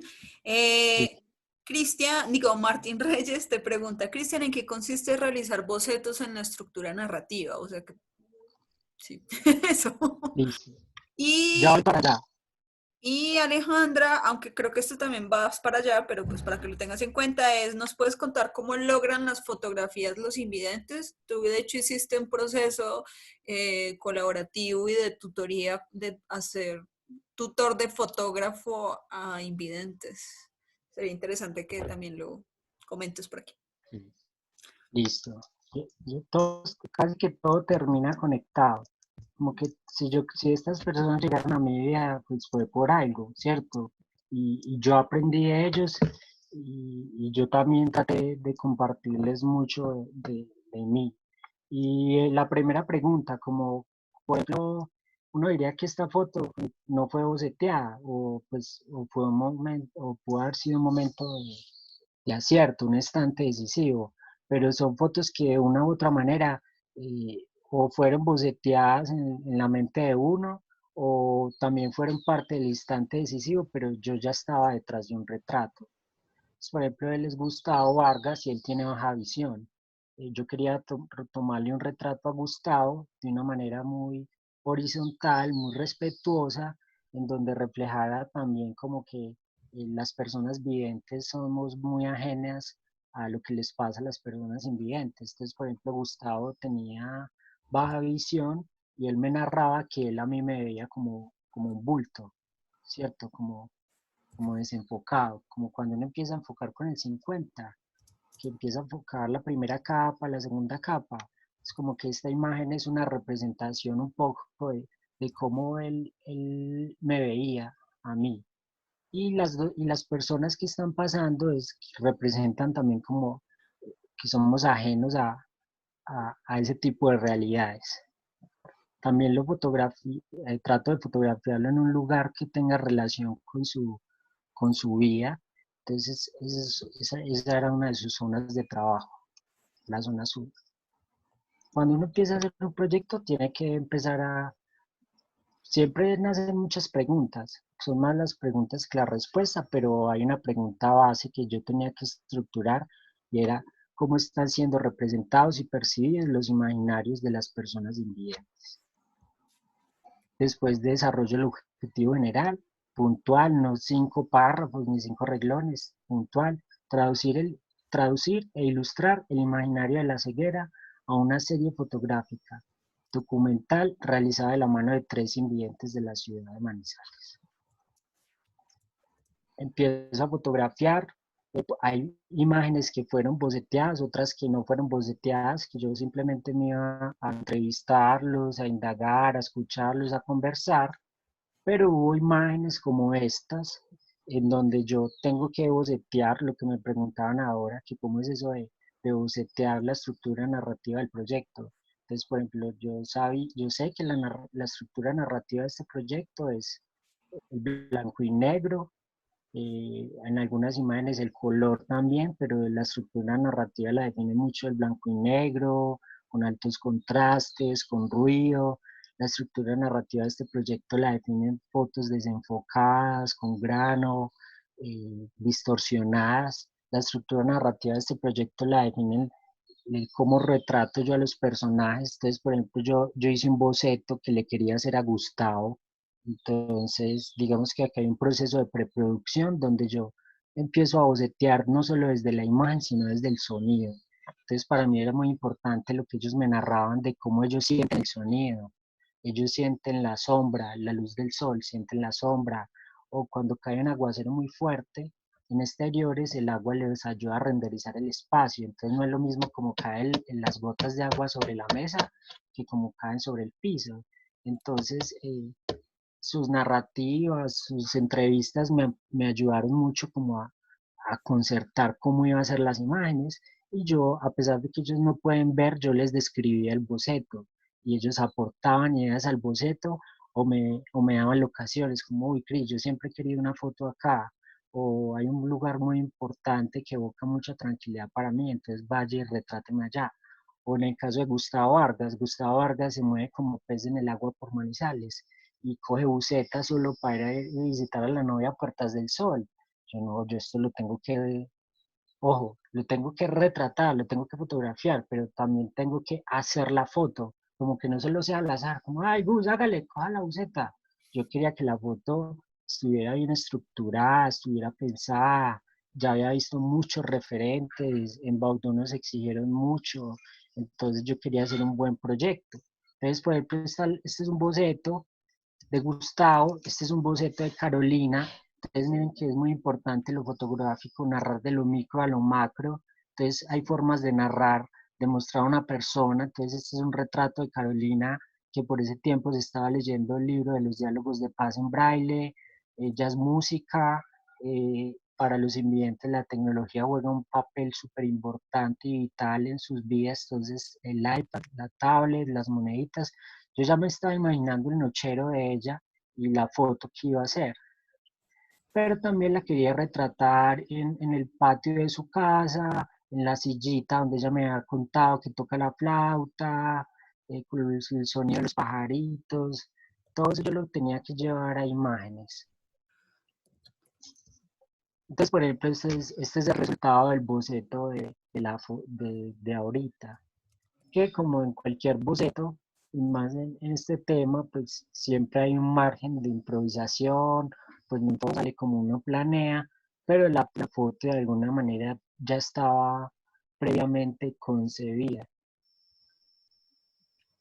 Hay una villa, te dice que, pues agrega al tema que hay una obra fotográfica increíble que se llama Los Ciegos de Sophie Calle. ¿Alguna vez lo tuviste en tus referentes para este trabajo?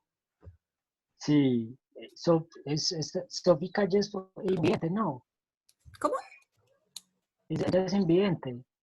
Bueno, ahí sí Villa responderá porque no, dice que no.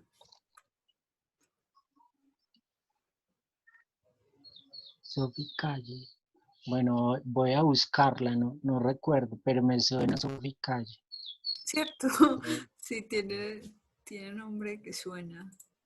Bueno, y así, o sea, este documento es un mapa de navegación, ¿cierto? Este documento fue el que marcó el rumbo a este proyecto, y si no hubiera sido juicioso, pues el proyecto no, no hubiera tenido como una pequeña onda expansiva. Entonces, por ejemplo, aquí ya les muestro una parte donde yo empiezo a validar si el proyecto va a color o a blanco y negro, o hay, o hay, o hay insumos que me empiezan a insinuar que deben haber algunas fotos a color, porque resulta que Gustavo, el que trabaja en zonas azules, a pesar de que tenía baja visión, podía ver algunos colores, como el azul. Entonces yo lo que hago es validar, preguntarle a mis tutores qué tan bueno es que haya un proyecto a color y a blanco y negro, si mejor lo defino a blanco y negro o a color.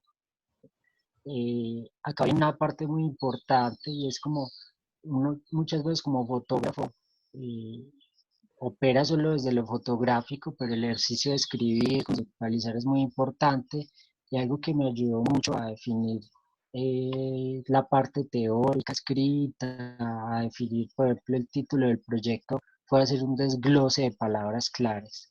Palabras claves, entonces palabras como ceguera, imaginario, universos, presentar, colectivo, concertar, sentidos, experiencia, percepción, sonido, escuchar, ver, sentir, tacto, música, lectura, paisaje, comentar, ilustrar, fueron palabras que todo el tiempo estaban ahí, yo las mencionaba, fotografiaba, pensaba en ellas, pero había que sacarlas escritas. Una vez las sacas escritas, empiezas a sacar frases, pero frases con sentido y frases que se relacionen con lo que estoy queriendo comunicar. Entonces empiezo a estructurar frases, traducir el imaginario de la ceguera. Ceguera, dos puntos, traducir, sentir e ilustrar. Esta me gustó mucho, sentir el sonido. Yo en este proyecto aprendí a sentir el sonido. Si era sensible, ahí sí que me estaba poniendo sensible porque yo estaba viendo que las personas invidentes tienen una gran sensibilidad frente a sus otros sentidos, y yo al estar inmerso, al estar relacionado con ellos, empecé a sentirme mucho más estimulado, y si que iba a tomar una foto, no solo tomaba la foto desde lo visual, sino que casi que escuchaba la foto o trataba que la foto tuviera sonido. Concertar imaginarios del sentir. Este es un proyecto, como les digo, es muy horizontal.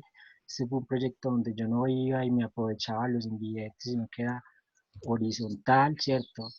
Experimentar universos de percepción, que muchas veces uno, pues no, como muchas veces el ciego es uno, ¿cierto?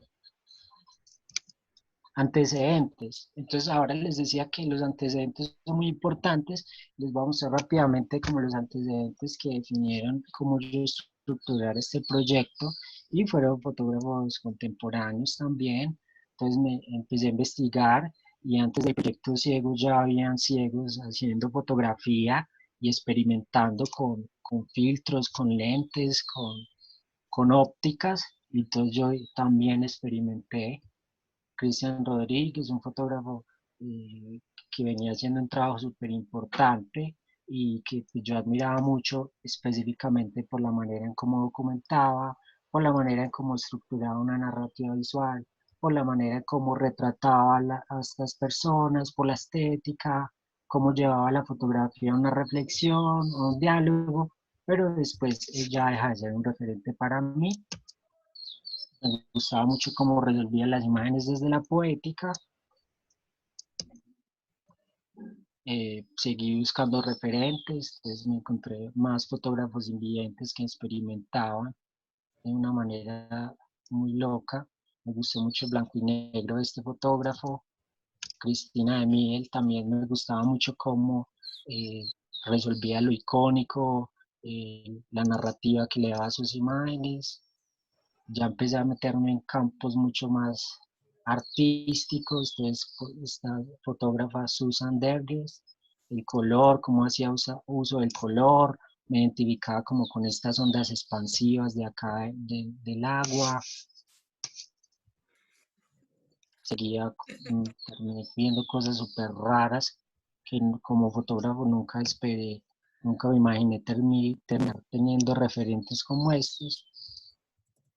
Y ya empecé a ver como que sí, o sea, aquí había una lectura cruzada, entonces miren que acá intervenían las fotografías con braille, entonces yo ya tenía que pensar en el proceso de materialización del proyecto. Livia O'Connor, más referentes, cómo retrataba a la persona o cómo muestra a la persona y su relación con el espacio en el que habita. Chris Marker. Y les recomiendo este libro guía. Este libro fue como una Biblia para elaborar este proyecto, porque a medida que yo iba estructurando el proyecto, el libro me iba dando unas sugerencias, cómo reinventar el proyecto, cómo setear, cómo no perder el horizonte. Entonces este libro es Ese libro 100%. es todo, es muy bueno, de verdad, muy bueno. Si lo pueden conseguir, ese no está en línea ahora en la época de la pandemia. Debería Sería estar. bueno buscarlo porque sí es muy bueno.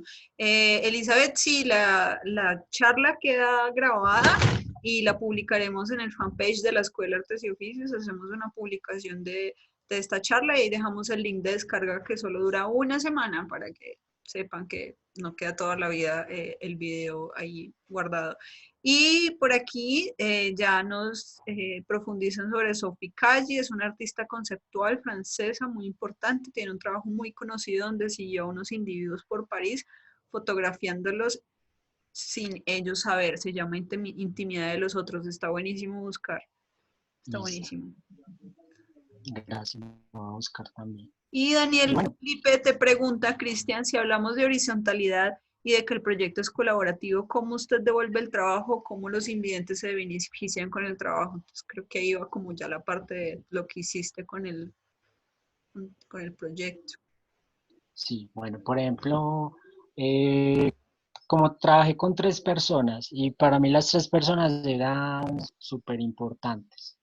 Entonces, en el caso de Gustavo Vargas se tomó la fotografía muy en serio y digamos que él actualmente tiene procesos fotográficos y yo he tratado de apoyarlo mucho en sus procesos. Y cada vez que yo tengo una revisión de portafolio, muestro mi trabajo y también yo el de Gus o una época donde yo publicaba y a Gus también le publicaban porque ahora que les voy a empezar a mostrar más del proyecto, se van a morir de ganas de ver las fotos de Gus. Y digamos que algo bueno de esto fue como que a la medida que yo iba mostrando este proyecto, se iba mostrando el proyecto de Gus, después la gente va preguntando por el proyecto ciego, que cómo así, cómo hacen para tomar fotos. Entonces Ahí digamos que preguntando un poco, yo ya les mandé el link, el tag del perfil de Gustavo y Proyecto Ciego es lo que está ahí. Ya les dejo el perfil, un proyecto donde fotógrafos invidentes se unían y los invidentes invitaban a los fotógrafos de diferentes partes del país, a retarse a hacer fotografías con los ojos vendados y ahí está como en el perfil de Proyecto Ciego, que les dejé el tag para que vean porque hay varios resultados de diferentes fotógrafos de diferentes temas. Ya. eso, listo. Entonces, ahora les voy a acabar de contar cómo ellos se benefician o cómo yo les retribuyo a ellos como el haberme colaborado tanto para hacer este proyecto. Entonces, por ejemplo, el trabajo de campo, entonces cada vez que conocía a un invidente, hablaba con él, me entrevistaba con él, me ampliaba el espectro. Y hay otra parte para finalizar esta presentación y es el tema del construir un mentefacto. Un mentefacto es algo así como un mapa conceptual que le ayuda a uno como a mantener muy claro hacia dónde va el proyecto. Y dentro del mentefacto se ubican los supraordinados, los universos supraordinados, los subespecíficos, los no ordinados y los infraordinados. Entonces, los supraordinados están los universos de percepción, que eran esos universos de percepción que yo quería eh, representar. En los subespecíficos está el tema de concertar los imaginarios del sentir, ¿cierto? Y, y algo muy valioso de este tema de los subespecíficos es que, por ejemplo, yo sentía una gran necesidad de crear una palabra que no existía y me di el lujo de crear esta palabra que era imagen sensográfica, que era una imagen, una palabra que yo estaba buscando. Los no ordinados es todo en lo que yo no podía caer cuando estaba desarrollando el proyecto. Entonces no podía caer en el tema de las enfermedades, no podía caer en el tema de que yo estoy haciendo esto porque es un compromiso social. Hubo un momento donde en el objetivo yo mencioné algo como que a partir de este proyecto se genere una política pública. Ahí yo no tengo nada que ver con las políticas públicas, de eso se encargan los políticos. Otra cosa es que la fotografía sirva como un dispositivo de pensamiento para que los políticos y la sociedad se den cuenta de que deben haber más políticas públicas al favor de estas personas, ¿cierto? Y no podía caer en la ceguera como enfermedad. Y los universos infraordinados tienen que ver con las personas, las experiencias, los relatos, las historias, las entrevistas y los referentes.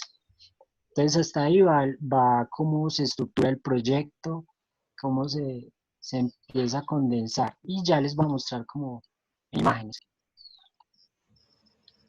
Un momento. ¿Tienen alguna pregunta hasta el momento? No, no. Bueno, Bueno, voy contando. que si experimentaste hacer fotos con los ojos vendados. Sí, también lo hice. Eh, digamos que es muy, de alguna manera es muy pretencioso uno decir, ay, no, voy a poner los ojos de una persona invidente y voy a hacer fotos. No es lo mismo, que, pero sí lo deja uno reflexionando muchas cosas y uno empieza a valorar mucho sus sentidos y pues se da cuenta de que uno no solo hace fotos a través de la vista. Bueno, yo No creo que sé, no lo has dicho y sería, pues, de pronto ahí tienen sí. duda, de hecho, si lo hicieron.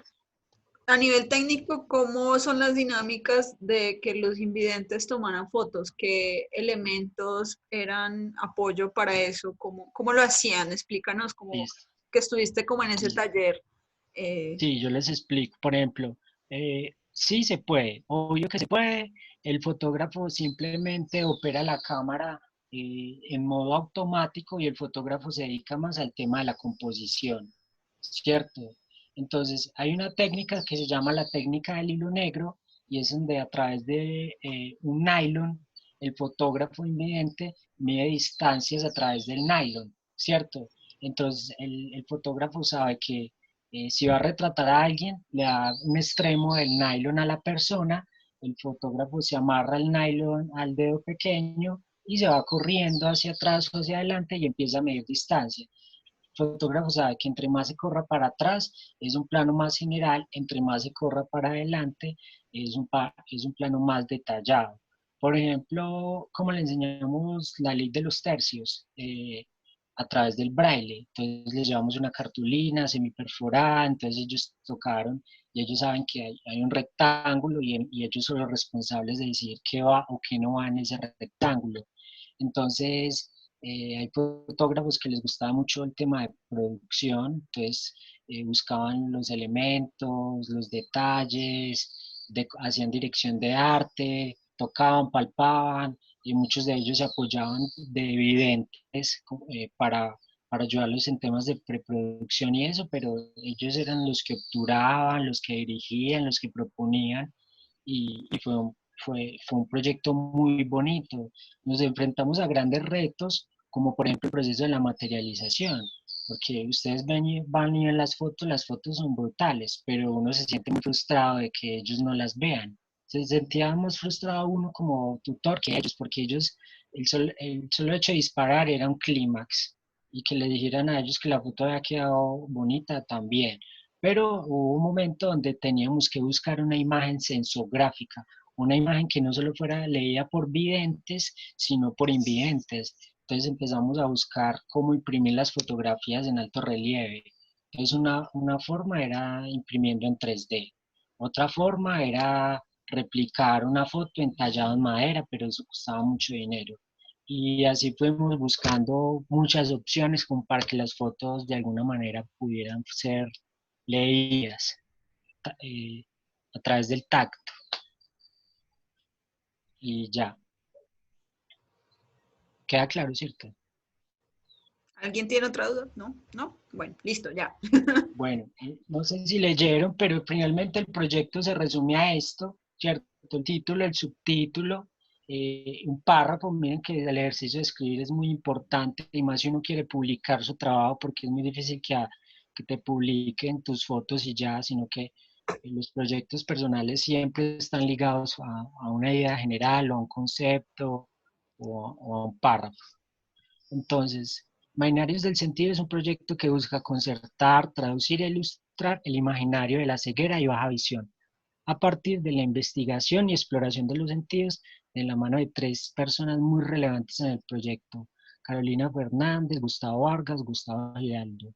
En este proyecto el autor se embarca en la exploración de los sentidos, donde la fotografía se convierte en una experiencia transversal que sirve como mediador de esos universos de percepción que buscan ser representados. Entonces, las entrevistas, los testimonios, sus sentires, la descripción de sus universos específicos y la descripción detallada de la pérdida de la visión fueron parte esencial en la construcción y narrativa de este proyecto, que busca ser materializado de tal manera que pueda ser leído no solo a través del lenguaje fotográfico o visual, sino también que genere diálogos con el lenguaje braille, teniendo como objetivo generar una lectura cruzada y o sensorial. El desarrollo del proyecto de investigación se concluye, esto es muy importante, ¿cierto? ¿Qué concluyo de todo esto? Se concluye que una persona que tiene una discapacidad visual no necesariamente quiere decir que sea una persona con pocas habilidades, sino que por el contrario se pone en evidencia la asombrosa capacidad de análisis, percepción, hipersensibilidad y desarrollo elevado de otros de sus sentidos, convirtiéndolos en personas altamente funcionales, si ellos así lo desean y si su entorno socioeconómico y cultural se lo permite. Entonces, esa es como la parte escrita del proyecto, y ya el resto pues son imágenes que están enfocadas a eso. Me dije, bueno, voy a buscar nuevas formas de narrar, eh, ya vi nuestros referentes, voy a hacer voy a buscar una nueva forma de explorar el documental. Recientemente había escuchado sobre el nuevo documental y me pareció muy interesante. Y por ejemplo, decisiones técnicas como las de esta foto, como Gustavo me narró que él no perdió la vista y él no amaneció viendo negro, él amaneció viendo a blanco, se fue yendo a escala de grises hasta que se fue completamente a negro. Entonces, todos esos fueron insumos que me ayudaron a definir la paleta de color del proyecto, y cómo lo iba a retratar. Por ejemplo, también me di la tarea de aprender braille, el retrato de Gustavo, el otro Gustavo. Entonces, por ejemplo, eh, Gustavo era una persona de bajos recursos y lo querían sacar de las zonas azules porque iba a entrar a otra empresa, y él necesitaba mostrar una evidencia de que él estaba yendo a trabajar a las zonas azules. Eh, ¿Qué podía hacer yo? Pues pasarle todas las fotos que le tomé, que a mí no me sirvieron, pero que seguramente a él sí le sirvieron para ir a ahogar con él, para ir a apelar con el abogado para que finalmente la alcaldía lo pensionara. Y esas fotos sirvieron como para eso. Para los que no saben qué son zonas azules, por ejemplo, Lua, son los parqueaderos públicos que las personas que trabajan para esto son personas cabezas de hogar que en este caso o sufren una discapacidad o son mayores de edad, como que tienen muy pocas posibilidades de conseguir trabajo en otras condiciones. Entonces esto se volvió como una plataforma en la ciudad de ayuda para estas personas y hace un tiempo hubo como una problemática política porque la iban a como a privatizar y iban a dejar a muchas personas en la calle. Entonces, en este caso, Gustavo, el personaje, tenía baja visibilidad, ¿no? Y trabajaba en zonas azules. Sí, como que lo querían mandar para la casa, pero sin jubilar, sin pensionar, muy embarradas. Sí. Bueno, entonces como que, por ejemplo, Gustavo me narraba que por un ojo veía mejor que por el otro y que por un ojo a veces podía ver a color. Como que miren que hay formas de representar su zona de trabajo azul. Ujú.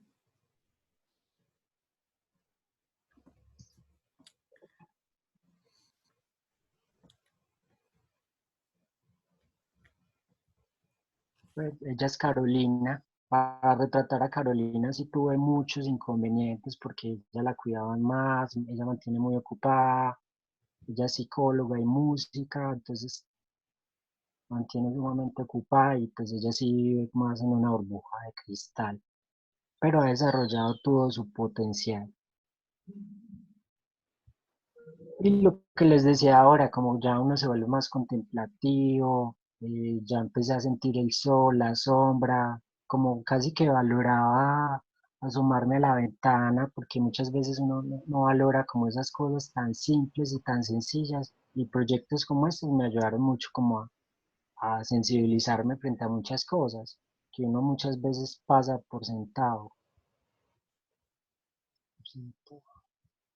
Bueno, y acá, digamos que aquí termina un capítulo del proyecto y por razones humanas termino relacionándome mucho más con Gustavo Vargas, el artista plástico. Gustavo Vargas es artista plástico, ya recientemente se va a graduar. Él se tomó la fotografía muy en serio, se volvió muy amigo de Federico Ríos. Federico Ríos lo invita a una beca a un taller de fotografía documental en Medellín y me piden el favor de que yo sea Tutor. su guía. Ujú. ¿Cómo es que se llama? No, el que, ¿Puente Consultorías? No, sí, sí, sí, Puente sí, pero Consultorías. me piden el favor de que sea su, ¿cómo se dice? El que Mm, guía al otro. sí, no, pues con los invidentes, no, no sé. Bueno, tú eras el guía. Lazarillo, pero eso es más como, Lazarillo, eso no es solo el perro, o no, también a las sí. personas, no sé. Y bueno, no sé, Mira, darte Elizabeth gusto. te pregunta, Y fue una de las Elizabeth te preguntas. pregunta, bello trabajo, muy poético. ¿Consideras que esta narrativa se sustenta sola o requiere una descripción del contexto del trabajo? Es una duda que siempre se me presenta con este tipo de trabajos narrativos. Por cierto, pregunta para Elizabeth, Bueno, de dónde nos acompañas? No te había visto por acá. Me gusta saber. bueno, gracias por la pregunta, Elizabeth. Muy buena pregunta porque eh, uno, de verdad, como fotógrafo, es muy bueno o valioso cuando las fotos hablan solas o la misma narrativa te genera una manera de leer. Yo, no sé, de pronto por toda la formación que hemos tenido, como escribir, rayar, el título, el subtítulo, yo sí lo veo muy importante, pero yo también espero que algún día ver estas imágenes que hablen solas, ¿cierto? Pero depende del espacio. Por ejemplo, si es una publicación, de alguna manera el texto hace falta. Si es una intervención en la calle, pues también sería bueno como que el espectador quede ahí pensando en qué habrá querido decir el fotógrafo, ¿cierto? Por ejemplo, el muralista va y pinta en la calle, pero nunca deja debajo un mind concept de su obra, ¿no? La obra está ahí hablando sola. Y yo lo veo más relevante como en el proceso de estructurar, ¿cierto? Y más uno que opera tanto desde la imagen, creo que hace mucha falta la parte de escribir o tener una narrativa complementaria que apoye las imágenes, pero no sé hasta qué punto le hagan falta ese texto a estas imágenes. No, y además que Eh, tú tuviste una exposición en la cual tú hiciste una intervención en las imágenes y las volviste casi que en relieve, ¿no? sí, también, sí. Mm, Igual como es fotografía contemporánea, cada quien define también la estructura de su proyecto, qué tanto texto vaya a llevar o con qué lo va a acompañar. Entonces, ya acá les voy a terminar de mostrar el capítulo que aborda más la vida de Gus. Entonces, ya aquí no vemos imágenes tan poéticas, pero ya vengo de este proyecto blanco y negro, con altos contrastes, con ruido, vengo súper sensible y ver a Gustavo tomando fotos con una polar en Medellín a otros invidentes que no eran fotógrafos, sino como el asignamiento que le dieron a Gus fue como vaya y retrate personas invidentes con una historia de vida admirable. Entonces Gustavo empezó y yo lo que hice fue seguirlo y documentar de una manera muy íntima porque pues ya tenía una estrecha relación con Gus, pero era Gus retratando a la jugadora, la campeona de ping pong de mesa para ciegos. Y, entonces yo también quería retratar a Gus en todas partes,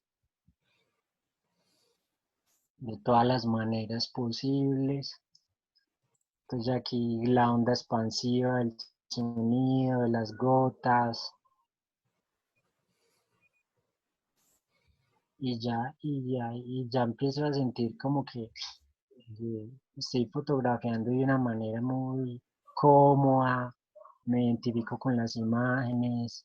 Y cuando hago esta foto ya estoy pensando en la otra, en qué foto voy a lograr con esa imagen, narro de lo micro a lo macro, tomo muchas fotos, muchas. Lo más difícil fue seleccionar, pero por fortuna había buen material y también tengo referentes. Por fortuna, como yo terminé, yo también colaba ahí en el taller y ese día aprendí mucho de Sebastián Mesa, de una fotógrafa que se llama Gina Stefan y bueno, y fue muy inspirador ver que Bus tomaba las fotos y le salían inmediatamente ahí por la Polaroid y la foto quedaba bien. Por ejemplo, acá Gus no llevaba nylon, pero él medía la distancia con el bastón. Y el mismo bastón le servía como monopié. Y él tenía mucha conexión con los otros invidentes, porque los invidentes sabían que los estaba fotografiando un ciego. Entonces era una foto muy sincera, que no era lo mismo yo ir a fotografiar a los invidentes. ujú. Bueno, ¿alguien más tiene preguntas, intervenciones para, vamos a ir cerrando y haciendo nuestra foto insignia de la charla de las cámaras activadas y mostrando nuestras caritas pandémicas? Yo tengo una pregunta para Cristian. Dale, David. Pues, me gustaría más. Se trabó. ¿Cómo? David, se te trabó ahí como el internet. Pero ya se escucha bien. Ya, Sí, ahora sí. Ya. Cristian, ahorita pues usted comentó lo de a la hora de exponer las fotografías, ¿cierto? Que no fue que estaban en alto relieve, escuché por Farania. para eso, pues, ya como una fotografía y sabe que también del proyecto, dar más digamos, al montar. ¿Cuál Se fue me traba un montón lo técnica? que dices, David, no he podido entender. Por el chat. Sí, se te escucha así como... Ya, pero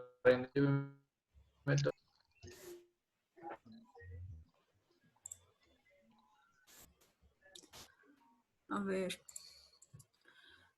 Ah,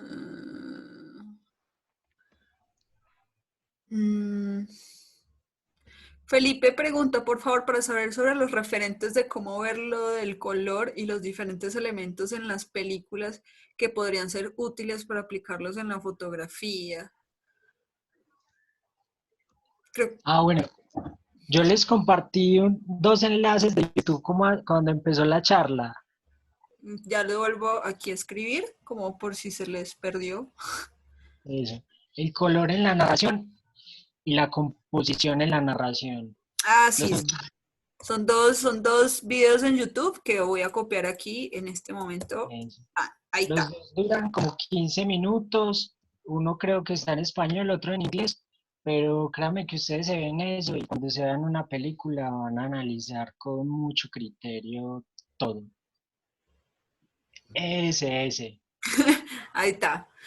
Bueno, eh, David, hoy pregúntenos. seguimos esperando tu pregunta. listo, listo. Habla y se traba. Ya se escucha igual ahí El sobre el proceso proceso que que le le realizó a las realizamos de alto relieve. fotografías. Sí, ¿Cómo fue? ¿Cómo fue? Entonces, el proyecto Ciego tenía la necesidad de imprimir sus fotos porque incluso dentro de poco va a salir el libro del proyecto Ciego. Pero el proyecto, ahí hay una foto de alto relieve, eso. Entonces, unas fueron talladas en madera, pero salía muy costoso, y otras en máquinas de 3D. Ah, Pero habían fotos que tenían mucho detalle, y los detalles tan pequeños no se percibían. Entonces, era un poco frustrante, tanto para el proyecto Ciego, porque el proyecto Ciego necesitaba imprimir las imágenes en alto relieve, y yo también, yo quería que el proyecto Imaginarios del Sentir, las personas que me colaboraron sintieran también las imágenes. Entonces, sí lo hicimos, no como quisimos, porque costaba mucho dinero, pero se hizo el ejercicio, ¿cierto? Como que eh, era parte del proceso. Y ya, seguramente como en el futuro, a medida que el diseño en 3D vaya avanzando, la impresión de fotografías en 3D también vaya avanzando. bueno. Bueno, entonces, vamos activando pantalla, cámara para hacer un pantallazo. Un saludo por acá. Hola, un saludo a todos, chicos, muchas gracias por conectarse, porque estuvieron tan callados. Ellos estaban muy atentos a la charla, creo. Sí, Súper juicioso, Cris, súper juicioso acá. Y además que Mauricio ha estado súper juicioso en todas nuestras charlas ahí, súper atento. sí. Gracias por acompañarnos. No, Y y este proyecto, en especial este proyecto de Cristian, sabe que me encanta. Ese proyecto muy bueno. acá de ver ahorita, él sabe que me gusta mucho. bueno, Buenísimo. nos vemos mañana con una invitada especial que nos está aquí, de hecho, acompañando, ha estado súper atenta, que es Vilena, ahí nos saluda, para que no se pierdan nuestra charla de mañana con mi querida Vile. Y bueno, entonces voy a hacer aquí, ahí, espérenme un momento. Buenas tardes, yo quería decir algo. Sí, sí, ¿quién? Eh, No veo. soy Carlos, soy Hola, Carlos. estudiante de CRIS, fui estudiante de CRIS. Me parece súper interesante este espacio Felicito mucho a David pues, por el trabajo, pues, lo que nos explicó me parece genial, bacanísimo eso. También a Cris pues, también me parece genial el trabajo, pues ya lo conozco hace un tiempo y conozco parte de lo que hace y también me parece muy bueno. Entonces, muchas gracias por la invitación. Es primera vez que entro pues no sé cuántas charlas lleven, entonces genial que me puedan seguir invitando, poder conocer más, porque pues no sé cuántas es, entonces me parece súper bueno el espacio para compartir, listo, entonces